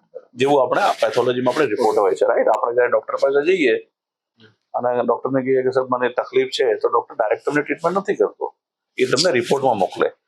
એ જ રિપોર્ટિંગ એમાં થાય છે. એ આખું સબ્જેક્ટ હોય છે જેનાથી સ્ટુડન્ટ્સને એ બી ખબર પડે કે આ કેવી રીતે કામ કરે છે. નાઉ એમાં વાવ ફેક્ટર શું છે? સો RBI જે આપણું બેન્કિંગ સેક્ટર છે, RBI નું મેન્ડેટ છે દરેક bank, weather it is nationalise bank, scheduled bank or cooperative bank, they should have audit from outsider every quarter. Correct. Okay. So દરેક બેંકનો ભાઈ હું એઝ અ બેંક રિપ્રેઝેન્ટ કરું છું કે મારું બધું છે, બધું ઓકે છે, સર્ટિફાઈડ કોણ કરશે? સો બેંકના આદેશ પ્રમાણે, કમ્પ્લાયન્સના પ્રમાણે લોકોને થર્ડ પાર્ટી કન્સલ્ટન્ટ હાયર કરવા પડે. એ તમારા એન્વાયરમેન્ટમાં આવે, તમારું એન્વાયરમેન્ટ ચેક કરે, તમને રિપોર્ટ આપે ને RBI ની રિપોર્ટ આપે, અને એમાં લૂપ હોલ્સ હોય તો RBI ના પર પેનલ્ટી મૂકે. સો તમારા માટે એક તક એવી ઊભી હોય, વ્હાઇટ કોલર નોકરી તમે કરી શકો કે જસ્ટ કન્સલ્ટન્ટ ઓફિસ લઈને બેસો, બેંક વિઝિટ કરો, ઓડિટ કરો અને રિપોર્ટ સબમિટ કરો. So, in and all, they can become an entrepreneur in that case. Nice. And second સિનારીઓ, મને એઝ અ સ્ટુડન્ટ લેટ્સ સે મારો ઓડિટમાં ઇન્ટરેસ્ટ નથી, પણ મને અટેક પ્રિવેન્ટ કરવામાં અટેક છે. સો જે ઓડિટની રિપોર્ટ આવી છે એ રિપોર્ટના ઉપર હું એક્શન લઈ શકું છું. તો એ લોકો ત્યાં બે ટીમ હોય છે, એક રેડ ટીમ હોય છે, એક બ્લુ ટીમ હોય છે. રેડ ટીમની ટીમ હોય છે એટલે લોકોનું કામ હોય અટેકને રોકવા, જે અટેક થઈ રહ્યા છે રિયલ ટાઈમમાં મારે બધા બ્લોક કરવાના. બ્લુ ટીમનું હોય છે કે ફ્યુચર અટેક શું હોઈ શકે છે એને કેવી રીતે આઈડેન્ટિફાઈ કરવાના. સો એ બી એક તક હોય છે જ્યાં તમે થ્રેટને હન્ટ કરી શકો છો. સર, આઉટ ઓફ ક્યુરિયોસિટી મારે જાણવું છે કે સૌથી મોટો સાયબર અટેક અત્યાર સુધીનો કયો હતો? મે 2017માં એક અટેક થયો હતો જેનું નામ હતું વન્નાક્રાય. રાઈટ, દુનિયાના 179 દેશમાં થયો હતો એક સાથે, અને Ukraine was about to shut. 98% યુક્રેનનો પાવર, ગેસ, યુટિલિટી બંધ હતી. It's not in a formal news, but આપણે 2018ની વાત કરીએ, 18-19માં Bombay was shut for entire day, morning 8 to noon 2, power was down. That was state sponsored attack by the Chinese. But as I told કે આપણા એ admission નથી કે admit કરું, but if you refer the dark web, ત્યાં એ છે કે અમે લોકોએ એટેક કર્યો હતો, બોમ્બે વોઝ ડાઉન. સો બોમ્બેમાં એ ડ્યુરેશનમાં, એ વર્ષમાં મોર્નિંગ 8 to બપોરા 2 વાગ્યા સુધી આખા બોમ્બેમાં લાઇટ નથી. And you refer the loss, revenue loss, it's 8,000 crore plus. આ કોર્સ કરવા માટે વિદ્યાર્થી પાસે શું શું સ્કિલ જોઈએ ને એની બેઝિક રિક્વાયરમેન્ટ શું છે? First site what you need, તમારે જસ્ટ વિલિંગનેસ હોવી જોઈએ શીખવાની. બીકોઝ આજે કોર્સ એવું નથી કે પહેલા દિવસે તમને હેલિકોપ્ટર આપવામાં આવે. Right, I the cyber security expert થઈ. ઘણી વાર એવું થાય છે, even I got call couple of time કે સર વેકેશન છે, મારે હેકિંગ શીખવી છે. રાઈટ, તો વેકેશનમાં હેકિંગ ના શીખાય. સો આજે 3 yearsનો પ્રોગ્રામનો મોટિવ એ છે કે જ્યારે સ્ટુડન્ટ એનરોલ થાય ત્યારે એને બેઝિક્સથી સ્ટાર્ટ કરાય છે કે વોટ ઇઝ કમ્પ્યુટર, કમ્પ્યુટરમાં OS શું હોય છે. આપણે ખાલી વાત કરીએ Windows 7, Windows 10, પણ લાઇનેક્સ ફ્લેવર બી હોય છે, સર્વર OS બી હોય છે, એ કેવી રીતે કામ કરે છે અને એ આપણા લેપટોપ અને કોર્પોરેટ સિસ્ટમમાં ફરક શું હોય છે. પછી એ લોકોને નેટવર્કિંગ શીખવાડવામાં આવે કે આ બે સિસ્ટમ વાત કેવી રીતે કરે છે. હું વોટ્સએપ કોલ તમને કરું છું, વિડીયો કોલ, એ વાત કેવી રીતે થાય છે, એના બેકએન્ડમાં શું મેકેનિઝમ છે. પછી આવે security. So step by step છે કે તમને basic what is hard system, how they work, how they operate and how to secure. એટલે after investing 3 years you will be a cyber expert. So in a nutshell we can say આ કેસમાં skill set એવું છે કે skill set આપણે develop કરીએ છીએ. 12th નો student જે છે એની પાસે સ્કિલ સેટ એક્સપેક્ટેશન્સ તો આપણે રાખી જ ના શકીએ ઓબ્વિયસલી. એટલે આપણે એમને એકદમ બેસિક્સ કમ્પ્યુટરમાં આપણે એમને જે office automation tools like MS office છે અથવા તો કમ્પ્યુટરના ફંડામેન્ટલ્સ છે ત્યાંથી શરૂઆત કરતા કરતા ધીમે ધીમે એમને સેમેસ્ટર ટુ સેમેસ્ટર એમને સપોઝ કરો પહેલા સેમેસ્ટરમાં આપણે એમને બધા ફંડામેન્ટલ્સ કમ્પ્યુટર વિશેના જણાવી દઈએ છીએ. પછીના સેમેસ્ટર્સમાં એમને નેટવર્કિંગ ફંડામેન્ટલ, સિક્યોરિટી ફંડામેન્ટલ્સ પર લઈ જઈએ અને પછી થર્ડ સેમેસ્ટરથી ધીમે ધીમે સાયબર સિક્યોરિટી શું છે એના ઉપર. ઘણીવાર સ્ટુડન્ટ્સ અમારી સાથે પણ આવતા હોય છે. ઘણા સ્ટુડન્ટની એક્સપેક્ટેશન એવી હોય છે કે મને પહેલા જ વર્ષે કે પહેલા જ સેમેસ્ટરમાં મને હેકિંગ આવડી જશે. અને બીજું સાયબર સિક્યોરિટીનો સ્પેસિફિકલી પર્પઝ, એટલે આપણે સાયબર સિક્યોરિટીની ઘણી બધી વાત કરીએ પણ સાયબર સિક્યોરિટીનો સ્પેસિફિક પર્પઝ છે હેકિંગ રોકવાનું, નહીં કે કરવાનું. It is all about ethical hacking. અને આપણા ઘણા બધા સ્ટુડન્ટ્સ, અમારા જે જૂના સ્ટુડન્ટ્સ છે, ઘણા બધા લોકો પોલીસ ડિપાર્ટમેન્ટને સપોર્ટ આપી રહ્યા છે. સાયબર ક્રાઇમ ડિપાર્ટમેન્ટ છે એમનો, તો એમને એ લોકો being an entrepreneur or being a consultant also they are working with them, or in some cases they are working on contractual manpower way also. અને આપણે બીજી વાત કરીએ, સપોઝ કરો આ બધા જે સ્પેશિયલાઇઝેશન જે કોર્સીસ છે એ સ્પેશિયલાઇઝેશનનો પર્પઝ જ એવું છે કે દરેક સ્પેશિયલાઇઝેશનમાં આપણે ફંડામેન્ટલ્સથી ટચ કરીએ છીએ. સપોઝ કરો કે આપણે ફાઇન આર્ટ્સ છે તો ફાઇન આર્ટ્સમાં બી એકદમ બેસિક્સ અન્ડરસ્ટેન્ડિંગ ઓફ કલર્સથી શરૂઆત કરીએ. સપોઝ કરો ત્યાં સુધીની વાત છે. એનિમેશન છે તો એનિમેશનમાં આપણે બેસિક ડિઝાઇન કેવી રીતે કરી શકો તમે, એને એકચ્યુઅલી નેચર શું છે તો નેચર ઉપરની ટ્રીપ પર આપણે લઈ જતા હોય કે જેથી લોકોને ખ્યાલ આવે, બીકોઝ એનિમેશનમાં પણ એમને એકચ્યુઅલી નેચરલ ઇમ્પેક્ટ આપવી પડતી હોય છે. મોબાઈલ એપ ડેવલપમેન્ટ છે તો એમાં અમને ફંડામેન્ટલ્સ ઓફ પ્રોગ્રામિંગ ખબર હોવી જોઈએ, એ પણ આપણે કવર કરતા હોય છે. દરેક કોર્સીસના જે ફંડામેન્ટલ્સ છે એ ફંડામેન્ટલ્સ આપણે ઓલવેઝ ટેક કેર કરીએ છીએ, because without fundamentals you can't grow as a tree. Sir, મારે જાણવું છે કે બીજા કયા એવા સ્પેશિયલાઇઝ કોર્સ છે જે સાયબર ક્રાઇમ કરતા અલગ છે, જે તમારી યુનિવર્સિટી ઓફર કરે છે? There are multiple programs. આપણે એક પ્રોગ્રામની વાત કરીએ તો એક પ્રોગ્રામમાં એવું થાય કે તમે ક્લાઉડ ઓટોમેશન છે, સાયબર ક્રાઇમ જે છે એનું બેકબોન ખરેખર જો જોવા જાવ અથવા તો આપણી આઈટી ઇન્ડસ્ટ્રીનું બેકબોન જોવો તો એ ક્લાઉડ છે. તો ક્લાઉડ ઓટોમેશન કેવી રીતે મેનેજ થાય છે આખી વસ્તુ, બીકોઝ આજના દરેકમાં એઆઈ બધે છે, ઓટોમેશન પણ બધે આવી ગયું છે. એ સિવાય બ્લોકચેન ડેવલપમેન્ટ, અત્યારે લગભગ બધી જ વસ્તુ તમારી લેટેસ્ટ ટેકનોલોજી છે, ક્રિપ્ટોકરન્સી ને બધું જે છે એ એકચ્યુઅલી બ્લોકચેનના બેઝ પરથી આગળ આવેલી વસ્તુ છે, રાઈટ? અલોંગ વિથ દેટ આપણે ડેટા એનાલિટિક્સ, આજની તારીખમાં ડેટા, સરે હમણાં વાત કરી કે બધા જ ડેટાની પાછળ દોડી રહ્યા છે. ટિપિકલી એવું થાય છે કે દરેક વ્યક્તિને ડેટા જનરેટ કરી રહ્યો છે. અત્યારે તમે પણ તમારો પોતાનો ડેટા જનરેટ કરી રહ્યા છો. Everybody is now running behind data.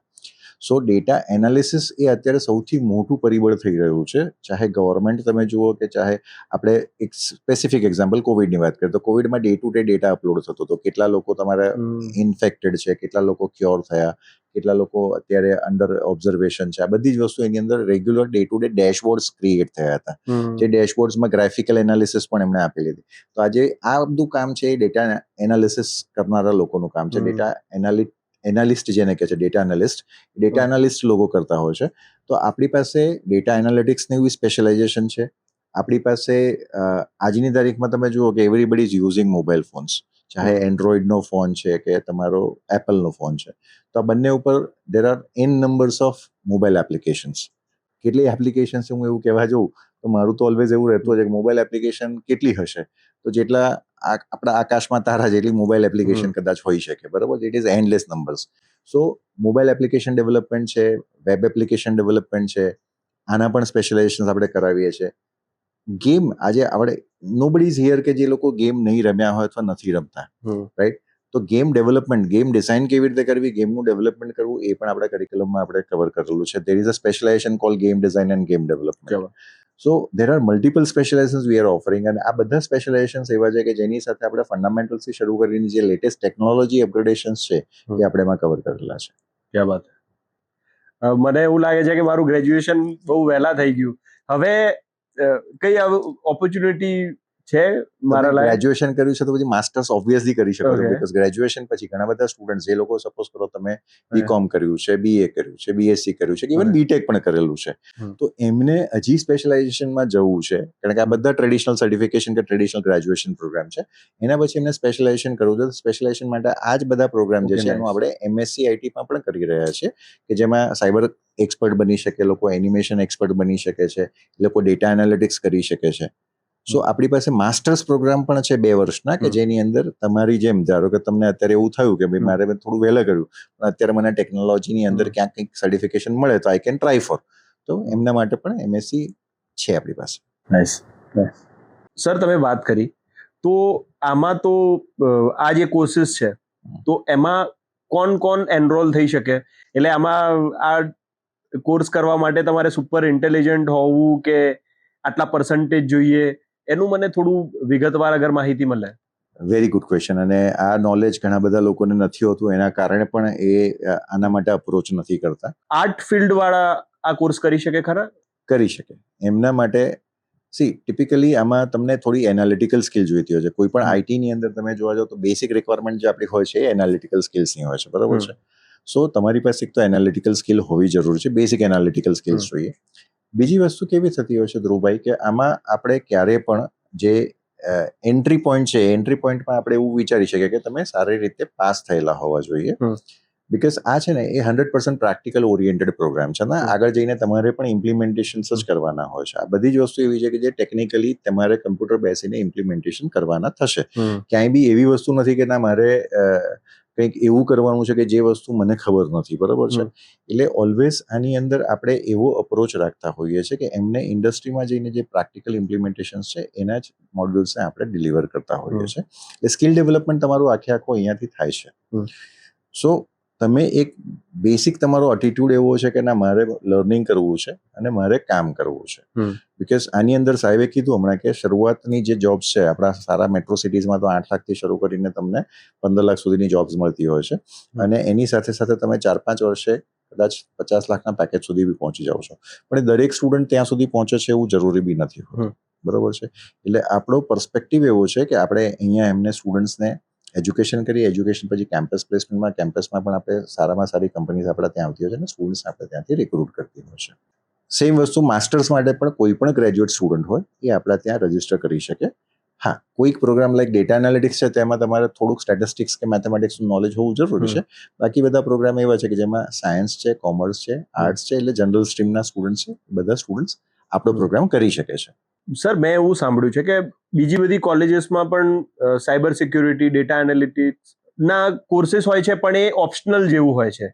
Right. આમાં આપણે કોર માં છે તો એ કેવી રીતે હેલ્પ કરી શકે આગળ?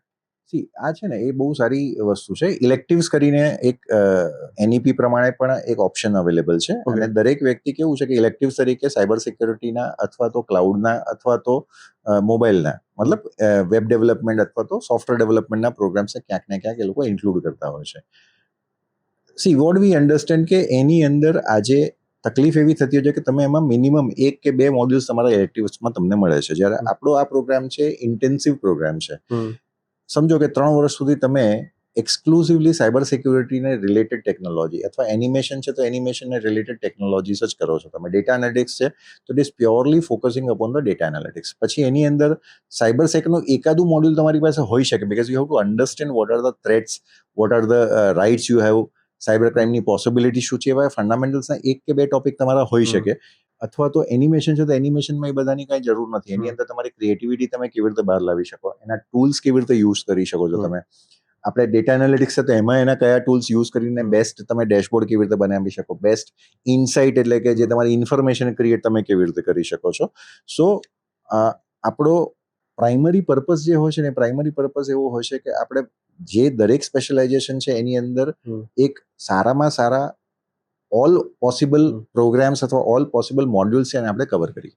એટલે સમજો કે આપણી પાસે બીએસસી ઓનર્સનો પ્રોગ્રામ છે તો એ 4 વર્ષનો પ્રોગ્રામ છે, 8 સેમેસ્ટરનો પ્રોગ્રામ છે, તો કમસે કમ એમના કોર સબ્જેક્ટ્સ તો 32 સબ્જેક્ટ્સ તો એમના કોર સબ્જેક્ટ્સ હશે, which will be related to the specialization they are going for. Sir મારે એક ક્વેશ્ચન છે કે આપણું ઇન્ડસ્ટ્રીયલ કોલેબોરેશન કેટલું સ્ટ્રોંગ છે, અને ઇન્ડસ્ટ્રીયલ પ્લેસમેન્ટ મળે છે ખરા? યસ, ઇન્ડસ્ટ્રીયલ કોલેબોરેશન આપણે ઇન્ટર્નશિપ માટે લગભગ એવું કહી શકીએ કે ગુજરાતની કોઈ કંપની એવી નહીં હોય જેની સાથે આપણે કામ નહીં કરેલું હોય. ઇન્ટર્નશિપ માટે આપણા સ્ટુડન્ટ્સ લગભગ દરેક અલગ અલગ આઈટી ઇન્ડસ્ટ્રીને લગતી જે ઇન્ડસ્ટ્રીઝ છે ત્યાં કામ કરી ચૂકેલા છે. અને એમના ઇન્ટર્નશિપ થઈ ગયા પછી એ લોકોના પ્લેસમેન્ટ્સ પણ થતા હોય છે. મેં તમને હમણાં થોડીક વાર પહેલા કીધું કે આપણે એમને કેમ્પસ પ્લેસમેન્ટ કરીએ, એટલે કેમ્પસમાં આપણે TCS પણ આપણે કેમ્પસમાં ઇન્વાઇટ કરીએ છીએ, વિપ્રોને બી ઇન્વાઇટ કરીએ છીએ. એટલે ઇન્ડસ્ટ્રીઝની અંદર જે બેસ્ટ ઇન ક્લાસ કંપનીઝ છે એને પણ આપણા ત્યાં આપણે ઇન્વાઇટ કરીએ છીએ. ઇવન ઇન સમ કેસીસ જે બિગ ફોર છે, બિગ ફોરમાંથી પણ આપણા ત્યાંથી સ્ટુડન્ટ્સના સિલેક્શન્સ થયેલા છે. સર, આપણો જે કોર્સ છે એ એન્ટરપ્રિન્યોરને કેવી રીતે સપોર્ટ કરે છે? So you mean to ask કે આપણા સ્ટુડન્ટ્સને આગળ જતા એન્ટરપ્રિન્યોરશિપ ઓપોર્ચ્યુનિટીની પોસિબિલિટી શું છે, રાઈટ? સી, અત્યારે કેવું છે કે there are two types of freelancers, two types of entrepreneurial છે. One is freelancing people, જે લોકો ઘરે બેઠા એકલા વર્ક ફ્રોમ હોમ કરે છે અને ઇન્ડસ્ટ્રીને સપોર્ટ કરે છે. સેકન્ડ, કે જે લોકો પછી એ ફ્રીલાન્સરમાંથી ધીમે ધીમે મેચ્યોર્ડ થાય છે અને એ પોતાની કંપનીઝ એસ્ટાબ્લિશ કરે છે. આપણા અમદાવાદમાં પણ એવી ઘણી બધી કંપનીઝ છે કે જેમાં કોઈ એક વ્યક્તિએ, સપોઝ કરો આપણે સૌથી મોટું એક્ઝામ્પલ જે મને ખબર છે જે સર્વવિદિત છે, Shaadi.comમાં પણ એવું કીધું કે એમણે શરૂઆત જોબ કરી હતી પણ પછી ધીમે ધીમે ક્યાંક ફ્રીલાન્સિંગ કરતા કરતા પછી એમણે પોતાની આખી કંપની ઊભી કરી અને આજે મોટા Shaadi.comના એન્ટરપ્રિન્યોર થઈ ગયા, રાઈટ? એન્ટરપ્રિન્યોર તો શું, એ મોટી એન્ટરપ્રાઇઝ લઈને બેઠેલા છે અને શાર્ક ટેન્કના મેમ્બર છે અને એમણે જાતે કીધેલી આ વસ્તુ છે. સો આ સ્પેશિયલાઇઝેશનનો બેનિફિટ જ આ છે કે તમને એક સ્પેશિયલ કેટેગરીકલ નોલેજ છે અને એ કેટેગરીકલ નોલેજ હોવાના રીઝનથી શું થાય છે કે તમે ઇન્ડસ્ટ્રીને ડાયરેક્ટ સપોર્ટ તમારી પાસે લોકો માંગવા માટે આવે જ છે ક્યાંક ને ક્યાંક. સો સ્ટુડન્ટ્સ બે લેવલ પર કામ કરતા હોય છે. એક એમને જેને જોબ કરવી છે ને તો કેમ્પસ પ્લેસમેન્ટના પોસિબિલિટી ઓપ્શન્સ છે. એ સિવાય ત્યાં પણ સ્ટાર્ટઅપ અને ઇનોવેશન સેલ છે. જે સ્ટાર્ટઅપ અને ઇનોવેશન સેલ પણ એમને સપોર્ટ કરે છે કે આગળ જતા પોતે ઇન્ડિપેન્ડન્ટ પોતાની પ્રોડક્ટ બનાવે, પોતાનું કોઈ સ્પેસિફિક એવું રિસર્ચ કરે કે જેના બેઝ પર એ લોકો આગળ જતા એક ઇન્ડિપેન્ડન્ટ એન્ટરપ્રિન્યોર અથવા કન્સલ્ટન્ટ અથવા ફ્રીલાન્સર તરીકે કામ કરી શકે. સો આપણી યુનિવર્સિટી વર્ષોથી આ વસ્તુ, આપણા ત્યાં ઘણા બધા પ્રોડક્ટ્સ એવા છે કે જે આપણા ત્યાંથી પેટન્ટ પણ થયેલા છે. આ ખૂબ ઇનોવેટિવ અને યુનિક કરેક્ટ એક પાથ છે મને એવું લાગે એકચ્યુઅલી. બીકોઝ સ્ટુડન્ટ્સ માટે કેવું છે આજની તારીખમાં છે ને, જો આપણા ત્યાં વસ્તુ એવી છે, સ્ટાર્ટઅપ ઇન્ડિયા જે છે, સ્ટાર્ટઅપ ઇન્ડિયા ઘણી બધી ઓપોર્ચ્યુનિટી સ્ટુડન્ટ્સને આપે છે અને દરેક યુનિવર્સિટી સ્ટાર્ટઅપ ઇન્ડિયાને સપોર્ટ પણ કરે છે. ઓબ્વિયસલી કરવું જ જોઈએ. અને આજનો સ્ટુડન્ટ છે ને, આજનો સ્ટુડન્ટ બહુ ડાયનેમિક છે. મિલેનિયલ્સ બધા જે છે અત્યારે, કે જેનેક્સ છે, આ બધાની આખી રિક્વાયરમેન્ટ્સ અલગ છે, એ લોકોના ડિમાન્ડ અલગ છે, એ લોકોના વિઝન અલગ છે અને એમના વિઝનને સપોર્ટ કરવા માટે if we want offer the programs કે જે એમને આગળ જતા એન્ટરપ્રિન્યોરશિપ ઓપોર્ચ્યુનિટી કે કન્સલ્ટિંગ ઓપોર્ચ્યુનિટી નહીં આપી શકે, so they may divert to somebody else. સો અહીંયા અમે એટલા માટે જ મેં તમને કીધું ને કે 8 સેમેસ્ટરના જે પ્રોગ્રામ છે, પ્રોગ્રામની અંદર we have really inculcated so many good technologies અથવા તો જે લેટેસ્ટ ટેકનોલોજીસ આપણે એવી રીતે બાઉન્ડ કરેલી છે કે જેથી સ્ટુડન્ટ્સને બહારથી ક્યાંય પણ કોઈ એડિશનલ, સપોઝ કરો ઘણી વખત એવું થતું હોય છે કે હું મારા કોઈ ટ્રેડિશનલ એજ્યુકેશન પ્રોગ્રામમાં કરતો હોઉં મારો કોર્સ અને એવું થાય કે ઠીક છે, પછી વચ્ચેથી મને ખબર પડે કે ભાઈ સેકન્ડ યરથી મને એવું મગજમાં આવે કે ના મારે તો કંઈક જુદું કરવાનું હતું, એટલે પછી એ છે ને બહાર પ્રાઇવેટ ક્લાસીસમાં શોધવાનો પ્રયત્ન કરે ને પછી ત્યાંથી પણ ત્યાં છે ને એમને નોલેજ બિટ્સ એન્ડ પીસીસમાં મળે છે. પણ એવા સ્ટુડન્ટ્સ માટે બી એવું થઈ શકે કે એમને કદાચ 1 વર્ષ માટે બની શકે કે એમનું કરિયરનું રીડિસિઝન. આપણા ત્યાં ઇન્ડિયામાં થોડી એ પ્રેક્ટિસીસ નથી. બાકી મેં ઘણા બધા સ્ટુડન્ટ્સ એવા જોયેલા છે કે જે અબ્રોડમાં એ લોકોને એવું લાગે કે I am not fit for this program, તો એ લોકો હાફ ધ વે એમનો પ્રોગ્રામ ચેન્જ કરે છે અને એમના જે પેશન પ્રમાણેનો જે પ્રોગ્રામ એમને જોઈતો હોય છે અથવા એમને ખરેખર લાગે છે તો આમાં કંઈક કન્ટ્રીબ્યુટ કરી શકીશ અથવા આમાં કંઈક ખરેખર આગળ વધી શકીશ, એવા પ્રોગ્રામ એ લોકો ડાયવર્ટ થતા હોય છે. ઓર એલ્સ એ લોકો એમનો ગ્રેજ્યુએશન પ્રોગ્રામ ખતમ કરે અને માસ્ટર્સ પ્રોગ્રામનો ઓપ્શન એમની પાસે હોય છે, તો અત્યારથી એના ઉપર ધ્યાન રાખે કે મારે કયા માસ્ટર પ્રોગ્રામમાં જવું છે અને ક્યાં સ્પેશિયલાઇઝેશન તરફ મારે જવું છે. મારે એ જાણવું હતું કે ઘણા લોકોને એજ્યુકેશન સાથે એટલે ડિગ્રી સાથે ગવર્મેન્ટ જોબ કરવાની પણ ઈચ્છા હોય છે અને એના માટે પણ પ્રિપરેશન કરતા હોય છે. રાઈટ. સાથે સાથે એ લોકો એવું પણ જોતા હોય છે કે મને સારી પ્રાઇવેટ ઓપોર્ચ્યુનિટી પણ આ કેમ્પસ થ્રુ કાં તો મારી યુનિવર્સિટી થ્રુ મળે, તો એ જગ્યામાં તમે કેવી રીતે એમને હેલ્પ કરો? સી, ગવર્મેન્ટની સાથે લોકો પ્રાઇવેટ તો કામ કરી શકવાના નથી બીકોઝ ગવર્મેન્ટના પોતાના પ્રોટોકોલ્સ છે, રાઈટ? સી, ગવર્મેન્ટ અત્યારે છે ને 2 રીતે કામ કરતી હોય છે. એક કામ એવું થાય છે કે એ કન્સલ્ટન્ટ્સને રિક્રુટ કરે છે, જે કન્સલ્ટન્ટ્સ એમને સપોર્ટ કરે ઇન ટર્મ્સ ઓફ ટેકનોલોજી. અત્યારે ગવર્મેન્ટ પોતાની પાસે થાઉઝન્ડ્સ ઓફ એમ્પ્લોયમેન્ટ છે કે જે ટેકનોલોજી ઉપર ગવર્મેન્ટને સપોર્ટ કરે છે. Though they are not employees but they are supporting in a very good manner to develop the government infrastructure. એ બધા જ કેન્ડિડેટ એવા છે કે જે કેન્ડિડેટ ક્યાંક ને ક્યાંક કોઈક ને કોઈક રીતે ઝીરોથી શરૂઆત કરી છે ને અત્યારે બહુ સારા પેકેજમાં પણ કામ કરી રહ્યા છે. આપણે એવું સમજવાની જરૂર નથી કે ત્યાં એમને પેકેજ નથી મળતા.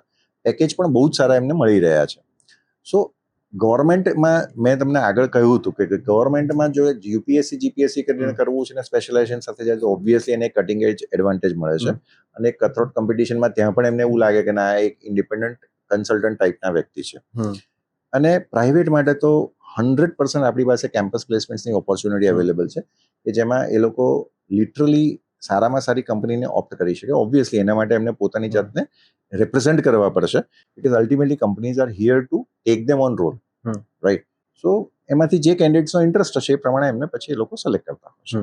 સર, મારે તમને પૂછવું છે કે ઘણા લોકો ગ્રેજ્યુએશન પછી કાં તો કોર્સ પછી થોડા ભયભીત હોય છે કે આફ્ટર ગ્રેજ્યુએશન શું હવે. તો એઝ એન ઇન્ડસ્ટ્રી એક્સપર્ટ મારે પૂછવું છે કે આફ્ટર ગ્રેજ્યુએશન પછી એમના પાસે કેટલી જાતની ઓપોર્ચ્યુનિટી હોય છે? જી, આપણે પહેલા બી આ ડિસ્કસ કર્યું છે કે જ્યારે સ્ટુડન્ટ્સ એનરોલ થાય છે આવા ઇમર્જિંગ ટેકનોલોજી વાળા કોર્सेसના અંદર, જેને કહેવાય કે કટિંગ એજ ટેકનોલોજી વાળા ગ્રેજ્યુએશન પ્રોગ્રામમાં, જ્યારે સ્ટુડન્ટને કેવું હોય કે 3 વર્ષનો પ્રોગ્રામ હોય, આઈધર 4 યર્સનો પ્રોગ્રામ હોય, એમાં એ લોકોએ જે સેમેસ્ટર વાઇઝ સબ્જેક્ટ એવી રીતે ડિફાઇન કર્યા છે કે એટલીસ્ટ 4 થી 5 મિનિમમ રોલ એ લોકો ઓપ્ટ કરી છે, મતલબ રોલ નીકળી શકે છે. જેમાં લેટ્સ સે મારે એ કામ કરવું છે કે મારે નેટવર્ક એન્જિનિયર બનવું છે, રાઈટ? સો સેમેસ્ટર 1માં કે 2માં સબ્જેક્ટ આખો આવશે network fundamental and enterprise networking, કે આખો દુનિયાનું નેટવર્ક કેવી રીતે ચાલે છે, right? So as a network admin ત્યાંથી નીકળી શકે છે. સેમેસ્ટરના બીજા સબ્જેક્ટમાં સર્વર્સ હશે, server administration as a server admin નીકળી શકે છે. એન્ડ પોઈન્ટ એક્સપર્ટ નીકળી શકે છે કે હા, મારે લેપટોપ ડેસ્કટોપ મેનેજ કરવા છે. ચોથો માણસ ડિગ્રી પ્રોગ્રામ એ નીકળી શકે છે કે અચ્છા, આ બધા તો કમ્યુનિકેશન કરાવે છે, આ સર્વર સંભાળે છે, આનો બધાનો ડેટા મારે મેનેજ કરવો છે, મારે ડેટા પ્રાઇવસી ઓફિસર બનવું છે, ડીપીઓ બનવું છે, એ બની શકે છે.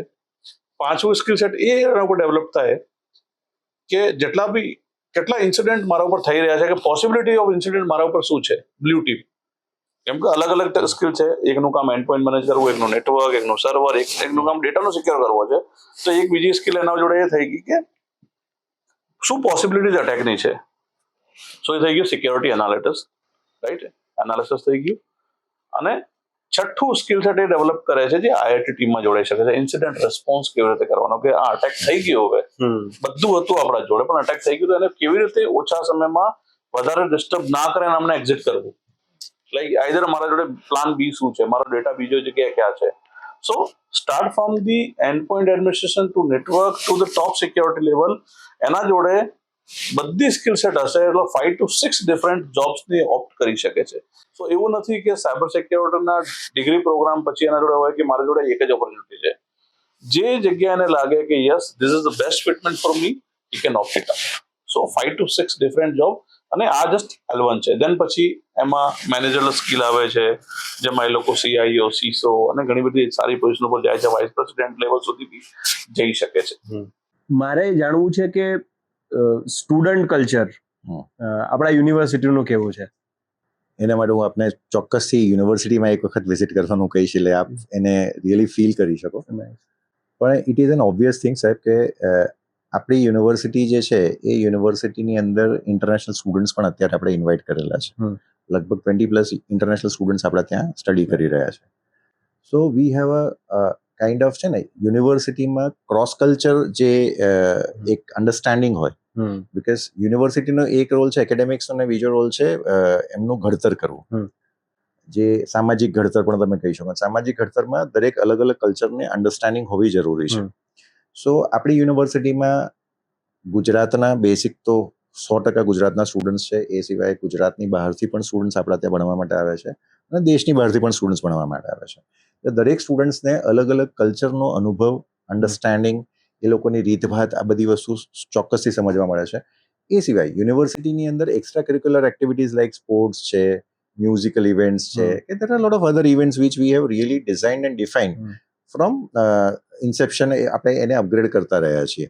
સો university gives them a complete package કે જેમાં એમનું એકેડેમિક્સ ડેવલપમેન્ટ તો થાય છે, પણ એકેડેમિક્સ ડેવલપમેન્ટની સાથે સાથે આપણે એમનું કલ્ચરલ ડેવલપમેન્ટ પણ કરીએ છીએ અને એમનું એક જે કહેવાય ને કે સંપૂર્ણ ઘડતરનો પ્રયત્ન આપણે કરીએ છીએ.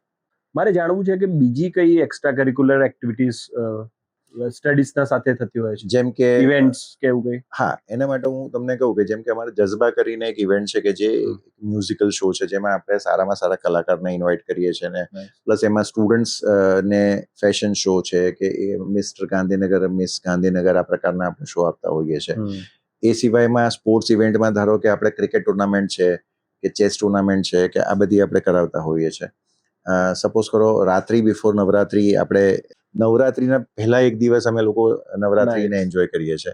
સો અલ્ટિમેટલી આપણો પર્પસ એવો છે કે સ્ટુડન્ટનું જે ડેવલપમેન્ટ છે, ડેવલપમેન્ટમાં ખાલી ને ખાલી એકેડેમિક્સ નહીં, પણ એના સિવાય એ સ્પોર્ટ્સમાં જાય તો એનું ફિઝિકલ ડેવલપમેન્ટ પણ થાય છે. એ સપોઝ કરો તમારી ચેસ જેવી ટુર્નામેન્ટ્સમાં તમારે મેન્ટલ ડેવલપમેન્ટ છે. ઘણી બધી એવી ઇવેન્ટ છે કે જેમાં ક્વિઝ કોમ્પિટિશન છે, હેકાથોન કે ટેકનોથોન કરીને આપણી ઇવેન્ટ છે કે જેમાં ટેકનિકલ સબ્જેક્ટ્સમાં બી એ લોકોને ઇનોવેશન્સ એમના હોય એમને રિપ્રેઝન્ટ કરવાનો આપણે મોકો આપીએ છીએ. સો એમનું ઓવરઓલ ડેવલપમેન્ટ માટેનું આપણું ફોકસ હોય છે, સર. એટલે અમારા ટાઈમમાં મને એવું લાગે છે કે આટલી ઓપોર્ચ્યુનિટી ક્યાંય હતી નહીં. અગર તમારે ક્યાંક કરવું છે તો એના રિલેટેડ ને એના સેન્ટ્રિક જ રહેવું પડતું હતું. આ પહેલી વાર મને જાણવા મળ્યું છે કે કોઈ યુનિવર્સિટીમાં કે તમે યુનિવર્સિટીના અંદર રહીને પણ તમારે જે કરવું હોય એને તમે પ્રાયોરિટી આપી શકો છો. ચોક્કસથી. અને બીજું એક કોલેજ અને એક યુનિવર્સિટીમાં એક ફરક પડતો હોય છે. યુનિવર્સિટી પાસે ઘણા બધા પોતાના ડિસિઝન મેકિંગ એન્વાયરમેન્ટ હોય છે, પોતાના ડિસિઝન જાતે લઈ શકતા. કોલેજની અંદર ઘણી વાર કેવું છે કે કોઈ પણ યુનિવર્સિટી છે એ યુનિવર્સિટીના અફિલિએટેડ કોલેજીસમાં તમે જ્યારે કરો ત્યારે એક કોલેજ પૂરતા તમે મર્યાદિત થાઓ. પેલા યુનિવર્સિટીમાં તમને એક મલ્ટિપલ ઓપ્શન્સ તમારી પાસે મળી જાય છે. નાઇસ. આ જે રીતના કોર્સ છે તો એ રીતની ફેકલ્ટી પણ હશે આ તમારા યુનિવર્સિટીઝમાં? ચોક્કસથી, એ તો જરૂરી જ છે. આજે હું તમને એવું કહી શકું કે ઇન્ડસ્ટ્રીના સીધા રિક્વાયરમેન્ટ પ્રમાણેના પ્રોગ્રામ છે તો એમાં ફેકલ્ટીઝનો પણ એ ટાઈપનો એક્સપોઝર અને એક્સપિરિયન્સ હોવો જરૂરી છે. સો આપણા દરેક ફેકલ્ટી જે ઓફકોર્સ જે રિક્વાયરમેન્ટ છે ગાઈડલાઇન્સ પ્રમાણેની, એકેડેમિક ગાઈડલાઇન પ્રમાણેના ફેકલ્ટી તો હોય જ ઓફકોર્સ, પણ એમનો ઇન્ડસ્ટ્રી સાથેનો એક્સપોઝર પણ હોય છે. ઇન્ડસ્ટ્રીના એક્સપિરિયન્સવાળા ફેકલ્ટીઝ પણ આપણી સાથે ક્યાંક ક્યાંક ઇન્ડસ્ટ્રીમાં કામ કર્યું અને પછી એમનું they are basically incline towards education. તો એ ઇન્ડસ્ટ્રીમાંથી એજ્યુકેશન તરફ આવેલા છે ને એ આપણે ત્યાં એજ્યુકેશન આપી રહ્યા છે. એ સિવાય ધારો કે ઘણા બધા એક્સપર્ટ્સ છે આપણી સાથે જોડાયેલા છે કે જે ઇન્ડસ્ટ્રીમાંથી આપણા ત્યાં આવે છે. એ નોલેજ બાઇટ એમના છે અથવા એમના એક્સપિરિયન્સીસ છે, જે લેટેસ્ટ એક્સપિરિયન્સ છે, લેટેસ્ટ એક્સપિરિયન્સ આપણા સ્ટુડન્ટ સાથે શેર કરે છે. એમના લેટેસ્ટ પ્રોજેક્ટ્સની ચર્ચા કરતા હોય છે, લેટેસ્ટ ટેકનોલોજી અપગ્રેડેશનની ચર્ચા કરતા હોય છે. ઘણી બધી વસ્તુ એવી થતી હોય છે કે આપણા સરાઉન્ડિંગમાં થતી હોય પણ આપણા નોલેજમાં ના હોય, પણ એમના આવવાથી આપણને આ બધી વસ્તુની અવેરનેસ થતી હોય છે. સો યુનિવર્સિટી તરીકે આપણે નેશનલ, ઇન્ટરનેશનલ સ્પીકર્સને પણ ઇન્વાઇટ કરીએ છીએ. વી એન્શ્યોર દેટ કે સ્ટુડન્ટ્સને ઓવરઓલ એમનું જે ડેવલપમેન્ટ છે, સબ્જેક્ટ મેટર ડેવલપમેન્ટ તો ઓફકોર્સ થઈ જ શકતું હોય છે, પણ સબ્જેક્ટ મેટર ડેવલપમેન્ટ સિવાયના કેસીસમાં આપણે જે સોશિયલ એન્જિનિયરિંગને લગતા પણ સેશન્સ એ લોકોને કરાવતા હોઈએ છીએ કે જેથી સ્ટુડન્ટ્સ માટે વિચારી શકે કે સ્ટુડન્ટ્સ પોતે જે એકેડેમિક ડેવલપમેન્ટ, એનું જે એક્સ્ટ્રા કરિક્યુલર ડેવલપમેન્ટની સાથે સાથે એનું બૌદ્ધિક વિકાસ પણ સારી રીતે થઈ શકે. નાઇસ. સર, મારે પૂછવું હતું કે ક્રિએટિવિટી અને ઇનોવેશન માટે જે સ્ટુડન્ટ્સને હેલ્પ થઈ શકે એના માટે તમે શું શું ઓફર કરો છો? આપણે યુનિવર્સિટીમાં યુનિવર્સિટી ઇનોવેશન સેલ છે. એ ઇનોવેશન સેલની અંડરમાં આપણા સ્ટુડન્ટ્સને આપણે અલગ અલગ ઓપોર્ચ્યુનિટી આપીએ છીએ. હવે એ ઓપોર્ચ્યુનિટી માટે હું તમને એટલું કહી શકું યુનિવર્સિટીના અચીવમેન્ટ તરીકે છેલ્લા 3 થી 4 વર્ષમાં આપણે લગભગ 6 થી 7 પેટન્ટિંગ પણ આપણા સ્ટુડન્ટ્સના અલગ અલગ પ્રોજેક્ટનું થયેલું છે. So we always keep them on toes to have some innovative products or something new for R&D. ક્યાંક ને ક્યાંક આપણા ત્યાં એક અલગ પ્રેક્ટિસ ક્રિએટ કરેલી છે. સો એની અંદર સ્ટુડન્ટ્સ રેગ્યુલરલી પાર્ટિસિપેટ કરતા હોય છે. 15 ઇન્સ્ટિટ્યુશન્સ છે તો એમના દરેકના પોતાના અલગ અલગ એરિયા છે. આપણી પાસે એન્જિનિયરિંગ છે, આપણી પાસે હ્યુમેનિટીઝ છે, આપણી પાસે લિબરલ સ્ટડીઝ છે, IT સ્પેશિયલાઇઝેશન્સ છે. સો આ બધા દરેક પોતાના અલગ અલગ એરિયામાં એમના પોતાના રિસર્ચ પેપર્સનું પ્રેઝન્ટેશન્સ પણ આપણે કરાવતા હોઈએ છીએ. નાઇસ. અને સર, કેટલા પ્રોગ્રામ્સ છે અને કેટલા ડિપાર્ટમેન્ટ્સ છે? એઝ અ યુનિવર્સિટી આપણે લગભગ અમારી પાસે 15 અલગ અલગ ઇન્સ્ટિટ્યુશન્સ અમે ચલાવીએ છીએ, ઓકે, જેમાં 180+ યુજી અને પીજી પ્રોગ્રામ ઓફર કરીએ છીએ, ઇન્ક્લુડિંગ પીએચડીઝ પણ આપણે ઓફર કરીએ છીએ. એટલે પીએચડીમાં પણ સ્પેશિયલાઇઝેશન્સ જે જોઈતા હોય છે એમાં આપણે પીએચડી પ્રોગ્રામ્સ પણ કરાવતા હોઈએ છીએ. Nice nice. ઘણીવાર આપણે એવું જોતા હોઈએ છીએ કે એજ્યુકેશન સાથે ઘણીવાર ગાઈડન્સ પણ એટલું ઇમ્પોર્ટન્ટ હોય છે, મેન્ટલ હેલ્થ મેન્ટરશિપ પણ એટલી ઇમ્પોર્ટન્ટ હોય છે. તો આપણી યુનિવર્સિટી એવી રીતે કોઈ એવા પ્રોગ્રામ્સ જેમાં મેન્ટલ હેલ્થ અવેરનેસ કાં તો કરિયર ગાઈડન્સ રિલેટેડ હેલ્પ કરતી હોય છે? Of course yes, that is the fundamentals. એટલે આપણે મેં તમને કીધું ને, એક્સ્ટ્રા કરિક્યુલર એક્ટિવિટીમાં આપણે નેશનલ અને ઇન્ટરનેશનલ લેવલના સ્પીકર્સ આપણે ઇન્વાઇટ કરતા હોઈએ છીએ. મેન્ટલ હેલ્થ માટેના સ્પેશિયલાઇઝ પ્રોગ્રામ આપણે કરતા હોઈએ છીએ. આપણી પાસે પોતાના not only mental health, even આપણે બ્લડ ડોનેશન કેમ્પ કરેલા છે, આપણે આપણી પોતાની નર્સિંગ ઇન્સ્ટિટ્યુશન છે, એટલે ઘણા બધા હેલ્થ અવેરનેસ પ્રોગ્રામ્સ પણ આપણે કરેલા છે. સો કોઈ પણ યુનિવર્સિટી, એટલે આપણે ગાંધીનગર યુનિવર્સિટીનો એક સૌથી મોટો જે અમારા જે વાઇસ પ્રેસિડેન્ટ છે વિનીતા મેડમ, એમનું વિઝન જ એ છે કે આપણી યુનિવર્સિટી એક ઇન્ટિગ્રેટેડ અપ્રોચ આપે અને it create such an integrated environment. Student કોઈ પણ ટાઈમે they can knock and they can visit to vice president madam or president sir. એ ટાઈપનું ઓપન એન્વાયરમેન્ટ પણ આપણે આપેલું છે. આપણા રજિસ્ટ્રાર્સ છે કે વીસીસ છે, તેમને પણ સ્ટુડન્ટ્સ ડાયરેક્ટ અપ્રોચ કરી શકે છે.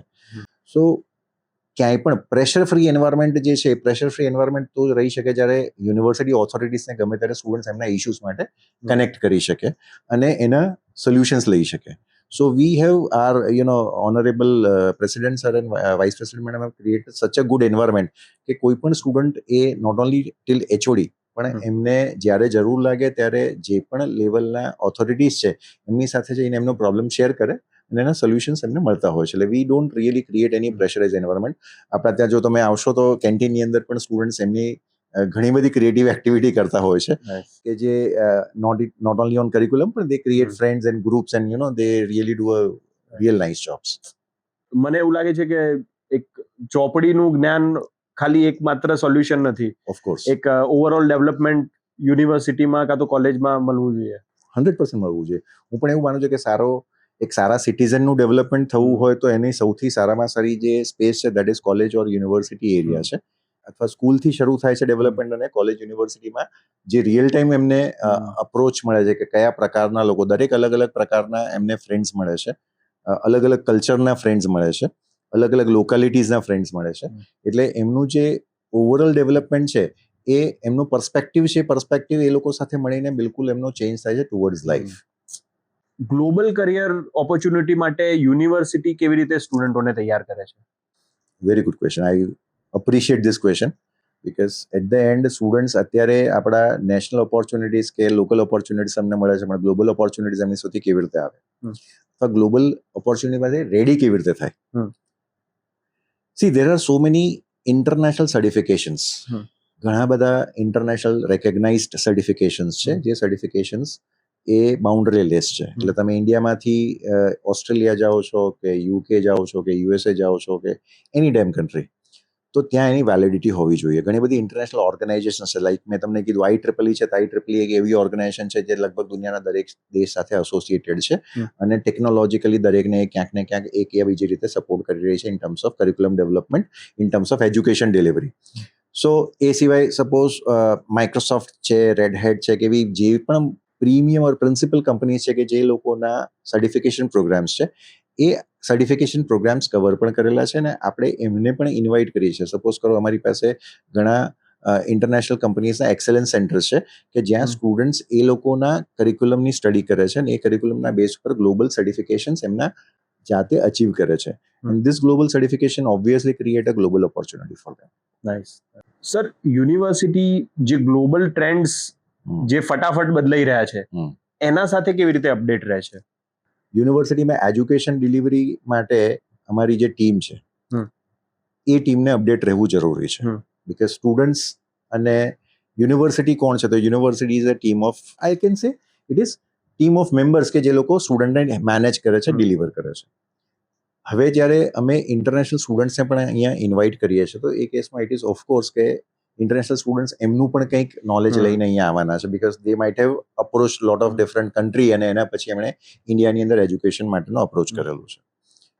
સો આ કેસમાં એવું જરૂરી છે કે આપણા જે પ્રોફેસર્સ છે કે લેક્ચરર્સ છે એ બધાનું પણ ટાઈમ બાય ટાઈમ અપગ્રેડેશન્સ ને અપડેશન્સ થવું જોઈએ.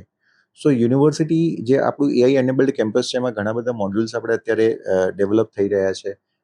ઘણા ઓનલાઈન મોડ્યુલ સાથે એમને એસોસિએટ કરી રહ્યા છે. આપણે યુનિવર્સિટીના દરેક પ્રોફેસર છે કે દરેક લેક્ચરર્સ છે એમને આપણે ઓલવેઝ મોટિવેટ કરીએ છીએ કે તમે રિસર્ચ એન્ડ ડેવલપમેન્ટ કરો, તમે પીએચડી તમારી ડિગ્રી રિસર્ચ એન્ડ ડેવલપમેન્ટ કરશો તો ઓટોમેટિકલી તમે પીએચડીમાં તમારું એનરોલમેન્ટ થશે.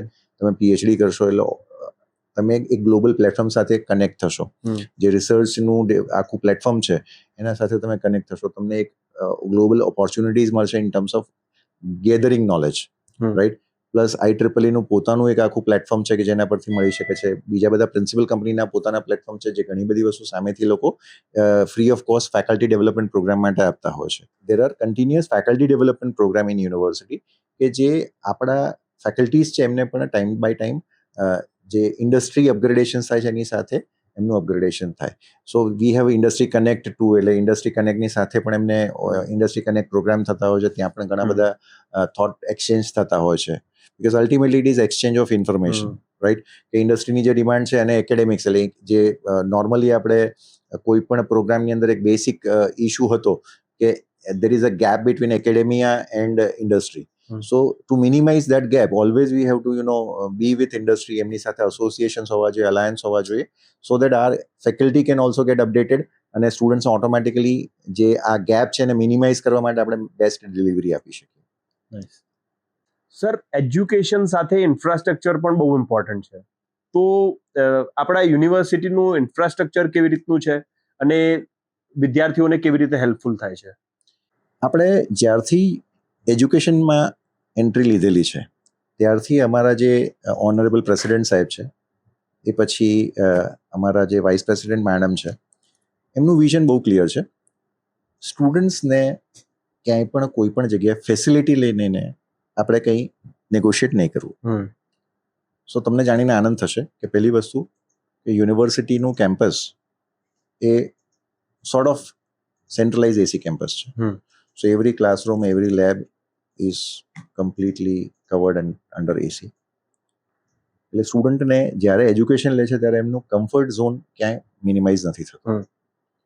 બીજી વસ્તુ કે જે લેટેસ્ટ ઇક્વિપમેન્ટ્સ છે એ લેટેસ્ટ ઇક્વિપમેન્ટ્સ આપણે ઇન્સ્ટોલ કરેલા છે ક્લાસરૂમમાં જ્યાં જરૂર છે ત્યાં, કે લેબમાં જેટલા ઇક્વિપમેન્ટ, સપોઝ ફોર આપણી પાસે આર્ટિફિશિયલ ઇન્ટેલિજન્સની એક એક્સેપ્શનલ લેબ છે. આપણી પાસે સાયબર સિક્યુરિટી સ્પેશિયલાઇઝ લેબ આપણે બનાવેલી છે અને એનું ઉદ્ઘાટન પણ આપણા જે ઓનરેબલ રિટાયર્ડ ડીજી સાહેબ પ્રથમ સાહેબે આવીને કરેલું છે. સો આપણે એટલું ઓલવેઝ જે અમારી લીડરશિપ ટીમ છે, અમારા જે વાઇસ પ્રેસિડેન્ટ મેડમ છે કે પ્રેસિડેન્ટ સર છે, એમનું ઓલવેઝ એવું રહ્યું છે કે ઇન્ફ્રાસ્ટ્રક્ચરને લઈને નેગોશિએટ કરવું. એજ્યુકેશનની અંદર બે વસ્તુ બહુ જરૂરી છે.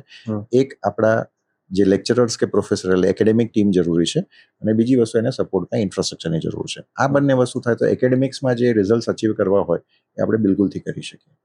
એટલે એને લઈને આપણી પાસે એક સારામાં સારી કેન્ટીન છે જેમાં સ્ટુડન્ટ્સ થોડુંક લીઝર ટાઈમ પણ એમનો સ્પેન્ડ કરી શકે છે.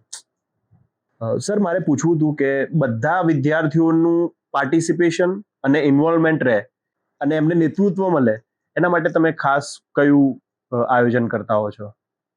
સી, એક તો સ્ટુડન્ટ એન્ગેજમેન્ટ ઇઝ રિક્વાયર્ડ. ક્લાસરૂમમાં student engagement is we are ensuring કે સ્ટુડન્ટ એન્ગેજમેન્ટ રહે, ક્વેશ્ચન આન્સર સેશન્સ થાય, સમરી સેશન્સ થાય. એકેડેમિક વે પર તો we will definitely take care of that.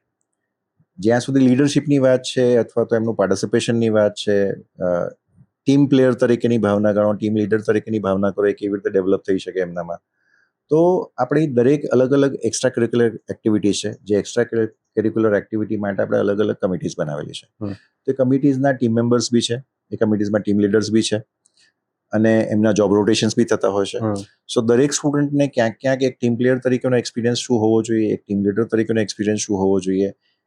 જ્યારે મોટા ઇવેન્ટ થતા હોય તો પ્રોબ્લેમ સોલ્વિંગ સ્કિલ્સ ઉપર બી સીધા ફોકસ આવતા હોય છે, સ્ટ્રેસ મેનેજમેન્ટ ઉપર બી ફોકસ આવતા હોય છે.